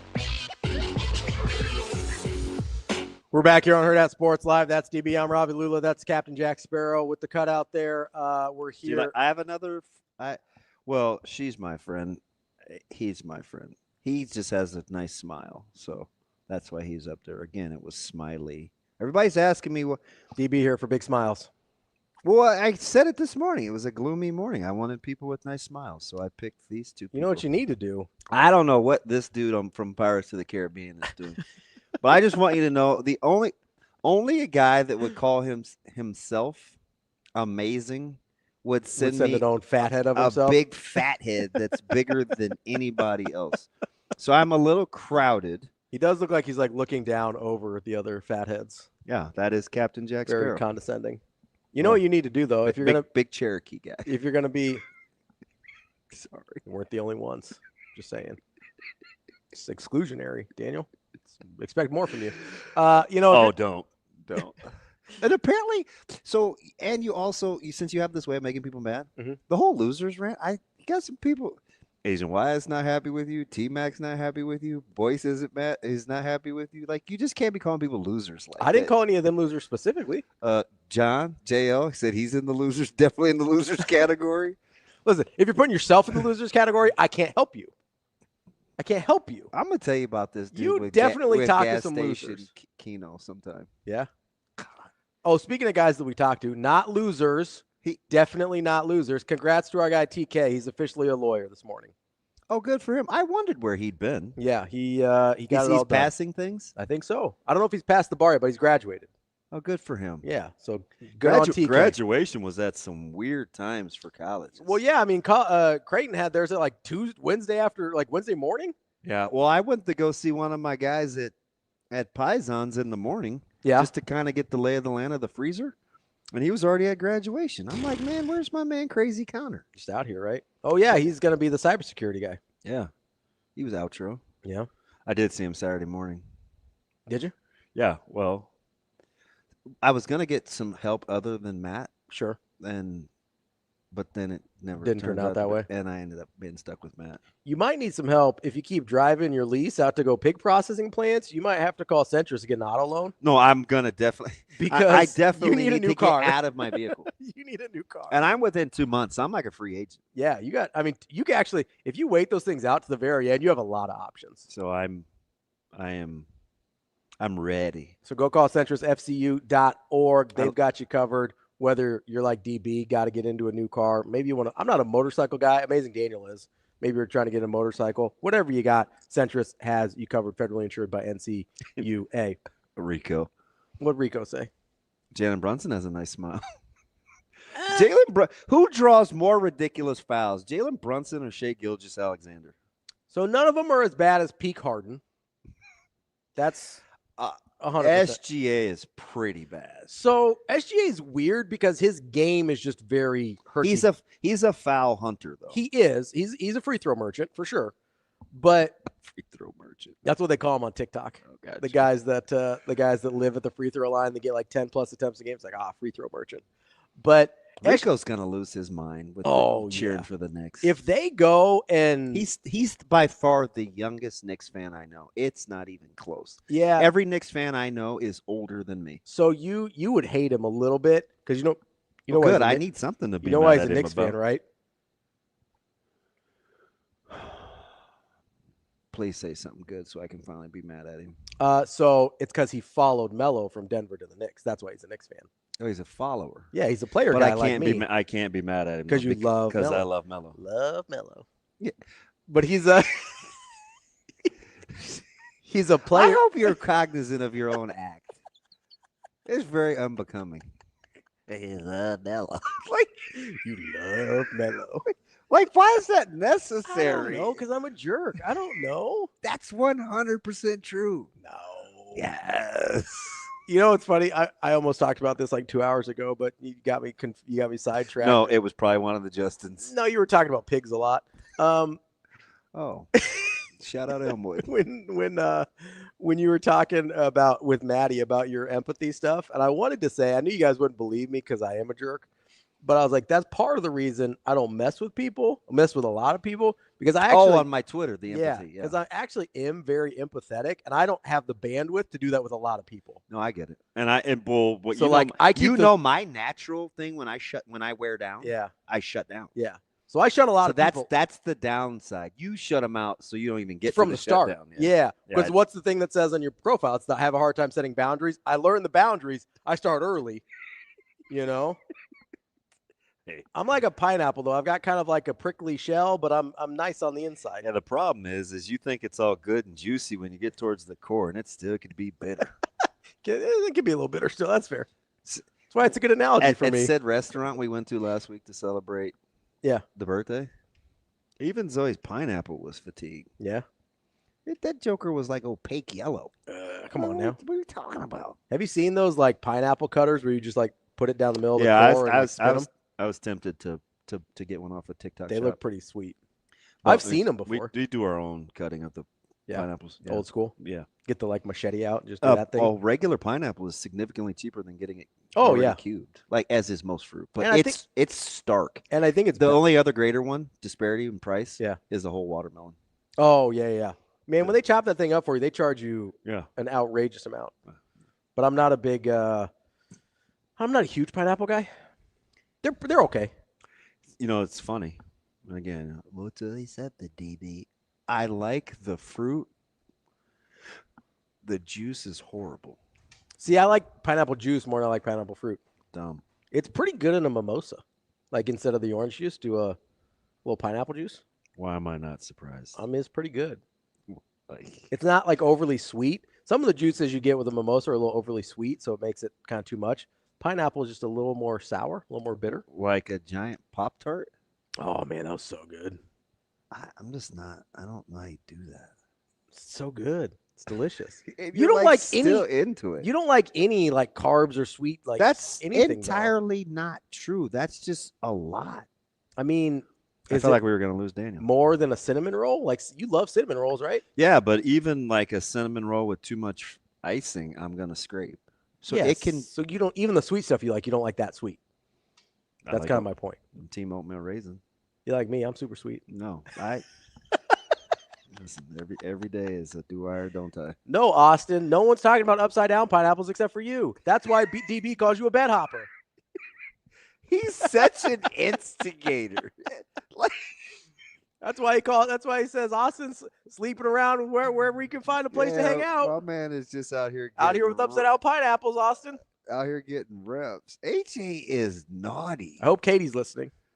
Like he's like that little dude. He's way worse than Eddie Haskell because he owns it. Oh, he knows. Like he 100% knows. That dude is I will say he's though, a troublemaker. I do love his dog. What kind? He's got a golden. Oh man. Her name is Ava. She's the sweetest. She comes hang out at our softball games. Is he a good athlete? So took you too long. That's funny. So this is what he says. Austin and I are almost the exact opposite. He says, I don't want to play anything because I don't want people to know how unathletic I am. Okay. I like playing theme because I'm better at sports than I would look. Yeah. So like we're very opposite. People look at me and they're like, oh, he's actually pretty good at that. That's weird because he looks like he looks. And then with Austin, they're like, oh, he looks like a good athlete. And then he gets out there and plays, and you're like, damn. He's fit. Like he's fit. Like he ran a marathon. He's doing an Ironman. He's fit. But he's not like, I haven't seen him play much, but this is his own description to me. Not great at sports. Hey, you don't even pause about critiquing somebody not being good at something. Most people, there's a certain level of uncomfortableness that comes from saying somebody that they see every day is bad at something. He said these were all his no words. problem. These were all his words to me. Okay. Like almost verbatim, honestly. Hey, is Austin very good? Yeah, man. That dude Also, sucks. for all the weird like Photoshop stuff he does to both of us, like he's earned it. He's definitely an instigator. He does some stuff. How about Austin riding for Rico and Rico riding for Austin? It's because they're sitting right next to each other as they listen to the show and work on our clips. Like they're back at the office sitting as far away from each other as you and me are. JL, like I'm not that hard to. Is he talking about me trying to feed a toddler? I think so. I eat a lot of things. Just as long as you have meat, he's good. Yeah, the range for days, baby. Yeah, just only meat. I still want to know what happened to my ribs. You want it? Did they turn them into bacon? I don't know. I had an inordinate amount of bacon. I don't even know how that works, if I'm going to be honest with you. Don't worry, I kept my cut sheet. Like, I don't know. Can you turn ribs into bacon? Is that a thing? I think I only have 2 little things of slab. Johnny Pig, help me out. Can you turn ribs into bacon? CT Mac knows. Wow. Never said Austin and I were friends. No, I'm just kidding. Are you just like there's normal people there? Like if you said, I did hesitate. Like you if go, you you're said, taking hey, too long. DB, when Shane had to throw the football, how'd he look? And I wouldn't just go all in and say he was horrible. I would have to him all around. Except for me, when you've never seen me do these things, you're like, nah, you can't do that. Well, your confidence is so irrational. It can't be what you say it is. It just can't. I feel like I'm not irrational at all. I feel like I'm. You were talking about snapping off 12-6 benders the next day. I'm like, your elbow will be on the shelf. All I said was that I can throw a curveball that does what it's supposed to do. Man, I didn't say about striking you out. That I didn't thing's say gonna about look like an ephus. I didn't say about blowing one by you. I just said I can throw a 12. It's not even about me. I'm just saying it's very hard on I just said I can throw a 12-6 that will break like a 12-6. You'll be getting, and that's factual. You'll be getting UCLA surgery all over again. I didn't have that. I had a shoulder. Mine was a labrum. Yeah, well, you know. How many racks of ribs do you think are on a pig, DB? I don't know, Tony. Like, I'm guessing just 2, just on each side. Yeah. So if you got 2 ribs, you're all full up. They're so they cut them different. Maybe okay. they gave me some. I'll show them to you. Johnny Pig says yes, you can cure ribs like bacon. I don't know if that's the same thing, but sure. Well, I have some pictures of stuff Johnny's done. No, I mean like curing them like bacon versus actually like just slicing the meat off and like having it be bacon. You know what I mean? Because I know like bacon and pork belly are different. You know what I forgot to get out there? What? They had Mexican bratwurst. Oh. And I'm not a bratwurst guy. Like I didn't even get any. Yeah. Remember you heard me talk. Yeah. I'm like, bratwurst. Like let's make that the sage. But it did look good. Mexican bratwurst. I had the other day, I had some I don't know if they were technically bratwurst, but they were like bison. Oh, and they were really good. No free advertisements, but there's a place on the outskirts of town that does an unbelievable bison. Yeah, I just got them at the grocery store, and then it's unbelievable. RP cooked them up when we were over there, and they were really Oh, good. brats? I'm talking about like the actual steak. Oh no, I'm talking about a brat. I'm not huge on brats, but this was really good. You ain't going to nobody's house and eating a brat. Well, that's I what can get that at the house. You get steak at the house too, DB. It's your house. You can get anything you want. That's how groceries work. Just can't help yourself. Just go to the store and just like, hey guys, I'm at the store. I'm DB. Everybody knows me because I go to the store all the time. How'd you fill out a wedding party? I mean, I'm curious. Let's see. Was this Slim Pickens? No. A lot of people like me. Fudge. You know Jake. Jake rides with me. Yeah. Stoney, Evan Stone, that guy that rides with me. So you have to pick the nicest people possible. Oh, Jake's not that nice. He's pretty cool. He's cool, but he's a jerk like me. That's why we get along. That's great. Note to self. Leave that dude alone. Evan is like the nicest human being in the world. He's like genuinely one of the best people I know. Yeah. That's why he hangs out with you. He's like, needs a little. He did take good care of me in Illinois. No, Evan's a good dude. I went to a goat restaurant because of him.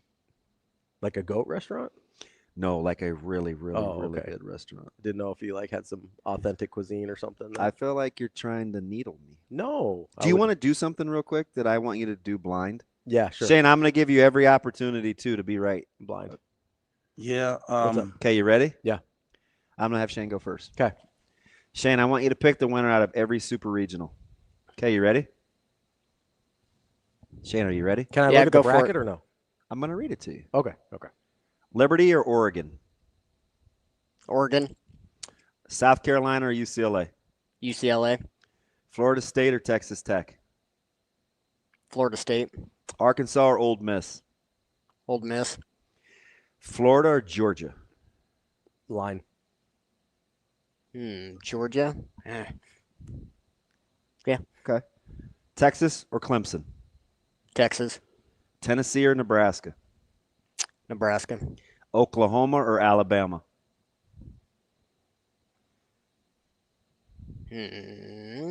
Oklahoma. Okay, Super Regional start May 22nd. Cut that segment up. Ravi, ready? Yep. I'm going to start from the bottom and go back to the top. Okay. Oklahoma or Alabama? Oklahoma. Tennessee or Nebraska? Nebraska. Texas or Clemson? Texas. Florida or Georgia? Florida. Arkansas or Ole Miss? Arkansas. Florida State or Texas Tech? Florida State. South Carolina or UCLA? South Carolina. Liberty or Oregon? Liberty. You picked two dogs. Do you know who they are at first blush? Liberty. And? South Carolina. Nebraska. Oh, okay. Yeah. South Carolina's 8-9. Oh, yeah. Okay. Two dogs. I mean, I was going to pick Nebraska because, it's Nebraska. I don't know. Liberty's playing real well. You knock off A&M, I'm going to take my chances. Oh, and Liberty's good. Yeah, Liberty's really good. They're one of those teams that gets dinged for their conference that probably is better than their seeding was. And you don't know the rankings really, do you? Not really. I know who the through, seeds were. You took through all you took all faves except for Nebraska and Liberty. Yeah, I know who the seeds were, and I know who in general has been good this year. I don't have the seed lines memorized, but yeah, I think I'm going to ride with Liberty. After you knock off A&M, I'm going to give you a little benefit of the doubt. Also, I just like people that knock off A&M. For no particular reason. Are you ever going to get over that? I'm mostly over it, but now I just think it's fun. Like, I'm not mad at him because I think we got the better end of the deal. Kind of struggling. I think he needs this basketball hire to be legit. So part of it for me is I feel justified because one of the things at the time when I wasn't just underrated television show. What? Justified. Oh, it actually is really good. I like that one a lot. Underrated. I didn't watch the sequel in Detroit yet, but I heard it was all right. Justified's a good show though. But one of the things that I just want to feel justified that I didn't think this was a good job for him to take. Yeah. You know what I mean? Like A&M's sort of a tricky job. And if he didn't like a lot of the stuff that was going on. I mean, it's well documented. We don't have to relitigate it, but they had burned through some ADs. And for what he was sort of upset about was going on with Nebraska, that certainly wasn't going to get better at A&M. So that was outside of my just not liking how he went about things and sort of his, talking out of both sides of his mouth about, oh, Nebraska's the best. And then like, oh, you can't do all these things here, whatever. And then piecing out of town. I just didn't think it was a good move for him. Piecing out. I just was like, that's what you want me to do. I was just like, I mean, it's better than what you did. How else guys? Okay, you're watching on the YouTube here. They're not gonna get it. It needs context. No, I'm just saying. How would you like? Is this a okay way to wave? Are you gonna do the whole thing, or am I gonna have to do it for you? Like That's what you did. Yeah. And what did you say? I was being a little over the top. I said, "Bye, DB." Yeah, I felt like that was weird. Color me crazy. How else am I supposed to wave? Was it too much back and forth? Is it like the degrees? Like, do I gotta keep it closer to here? Like, is this okay? How about just not waving? Well, I'm because a then grown up. Because if you stick the hand out there, it could be mistaken for some salutes that I'm not trying to make. Like, you can't just leave the hand out there without moving. That's an issue. For some. Yeah, some people like it. I'm sure. God, you're horrible. I mean, I'm not gonna wave like this. I don't even know what that is. I don't know if I have enough cred to do one of these all the time. Just.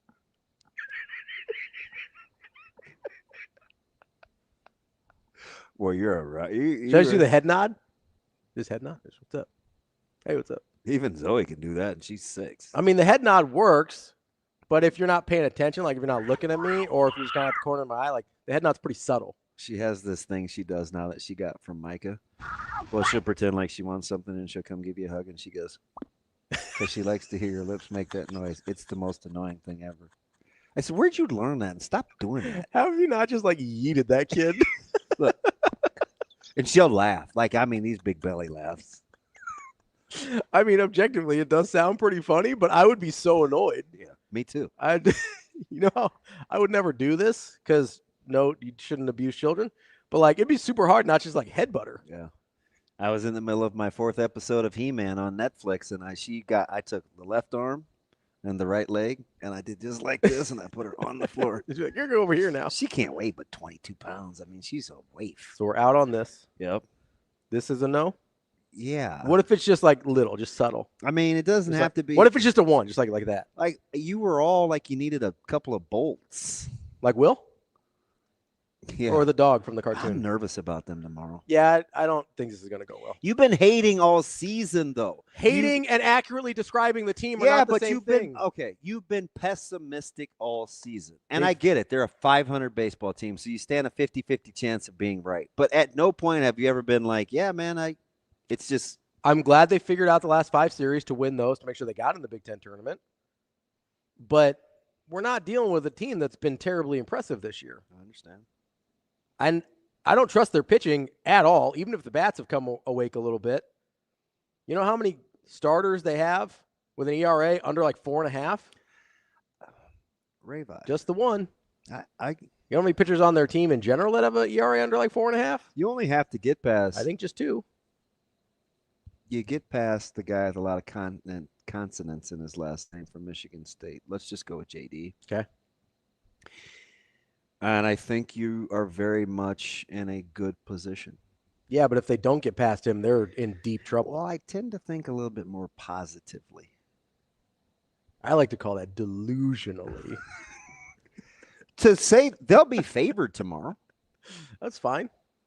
I don't know where you get college baseball odds, but they'd be favored. I don't feel great about them navigating their way through this tournament. I don't feel great about having this dude sitting so close to me. It's a lot going on. It's a lot. He looks like a psycho. He said he had to guess on the size, but he's not unhappy with the result. Yeah, I mean, look how what are we doing? Yeah, it's aggressive. I also did the full Hall of Fame bust. Because the head is not that much bigger than the other 2 heads. Down he goes. But he did the whole shoulders up. Yeah. He didn't realize he was going to be in the doghouse this morning from the whole Cherokee Seminole thing. Well, he was just wrong. He's, what was it, 60-40, 70-30 groups? Or I don't know what the demographics were, but the Seminoles were involved. You can't just actually me and be wrong. That thing's gonna stick. I mean, that's the T-shirt. Yeah. It's Actually, with dot, just dot, dot. with just a pair of glasses. We call it the Poindexter. Yeah. Who are you taking? And I just want to get your picks on record. Okay, what do we got? Eastern Conference. I am. I want the Pacers to win. I think it's going to be the Knicks. Okay. What about the Western Conference? Something smells good. Yeah, I'm vibing. Yeah. Almost smells like there's like some spices going on, which I'm a fan of. Indian? Sumac? Turmeric? What do you smell? Or are you going to say Ethiopian? No, it's well, you did say you went to a goat restaurant. I didn't know. It was just This smells delish. No, it smells like we got a little garlic and onion powder that's maybe being a little maybe burned the on Trinity. Yeah, maybe it might be a little stuck on the blacktop a little bit. I could bring mine out now that I have such good breakfast stuff. All right, so I got the Knicks. Yep. And then I'm going to go Thunder. Ooh, begrudgingly? I just think they're a little better. Okay, so I think they're a little better. What do you think the Thunder are laying tomorrow? 4.5. 7. Ooh, that's and aggressive. a half. That's aggressive. It seems like it. What's the line on Pacers? Again, you're starting in New York. What would you make the opening line? I would say Knicks by 5. 4. Okay. Yeah. 7.5 seems like a lot. That's a lot. That's aggressive. I don't think there's a huge gap between those two teams. You think it's rest or rust for Minnesota? Since they haven't played since the 90s. I think they'll be okay. I'm not worried about it. So I guess and rest. Indiana and New York, you're thinking. I think it's about the same. I'm not. And this is good for basketball. We've agreed. What these matchups? These markets.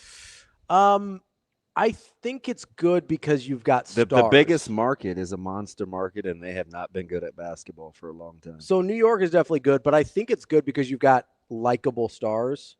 Like Anthony Edwards in Minnesota, like you want him on a big stage, right? Do you really want to cheer for Karl Anthony Towns? No, I don't. But you'll cheer for Jalen Brunson. Yeah, sure. That's why I said I wanted the Pacers to win, but I think the Knicks will. Because I like Halliburton. I've always liked Halliburton. You know this. Yeah. So like Halliburton's kind of my guy. So that's why I would root for the Pacers more than I would the Knicks, but I think the Knicks are a little better. And then in the Western Conference, like SG people, I think common NBA fans probably don't know how good I hope SGA people is. watch because his game is almost impossible to replicate. Super unique. Really unique game, and you probably don't appreciate it unless you watch him a few games in a row, which people have the opportunity to do that. Like, oh, this sucks. Guy gets fouled too much. Man, he's interesting to watch, though. And then you've just got enough. Like, the thing that might surprise people the most is if you don't pay that much attention, is just how disruptive Caruso can be on defense. I really like him. His giddy. His people still work at North, so I'm super biased. Yeah. But I'm a big Caruso guy. The Giddey for Caruso trade was low-key like a genius move. So Giddey's player option, he's up for free agency in Chicago. I like Giddey too, but for what OKC needed, that was a great move for them. Like that was a really, really smart move. I do think they probably we didn't get to this with Sean. I'm not sure I know you can't really say this because of if you win the title, you just have to keep the team together. I'm not sure there's a distance I could go in the playoffs if I'm the Thunder, and I still wouldn't explore the Giannis trade. Like, he's that good. And I don't think – this feels a lot like the 2022 year where the Warriors won, where things just sort of fell a certain way. Yeah. Like, I don't think this version of the Thunder can win again next year. I think just other like teams – the opponent matchups. Yeah, I just think it worked out for them. I think they have to be better if they want to win moving forward. So if I'm sitting there and I go, okay, we won the title, I don't think we're good enough to win it next year. And maybe you are like the immediate year because you got Tatum hurt and, Milwaukee's not going to be an issue. You don't really know what the Lakers are. Dallas is probably out of it. But somebody else is like Houston probably is going to do something. And that's the other thing if you're the Thunder. You almost have to acquire Giannis just so Houston doesn't. Right. Like it's an opportunity cost thing. He just can't go there because if he goes there, you're all in trouble. Tell you what. Free agency this year is going to be amazing. Who's going to be the glutton for punishment? And the trade market. The trade market's going to be A lot of fun. And I do like that now because you are starting to see trades in the NBA. Yeah, I think it's going to be a good time. That's it for today. That's DB. I'm Ravi Lulla.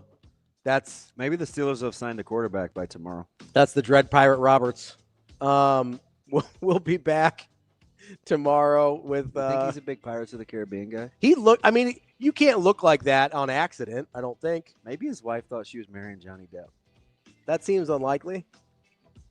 Maybe they both have an affinity for rum. I don't know. Amazing Daniel, you're a rum guy? Does like a little spice. You know? I don't know. That's DB. I'm Ravi Lulla. We'll be back tomorrow. More Hurrdat Sports Live.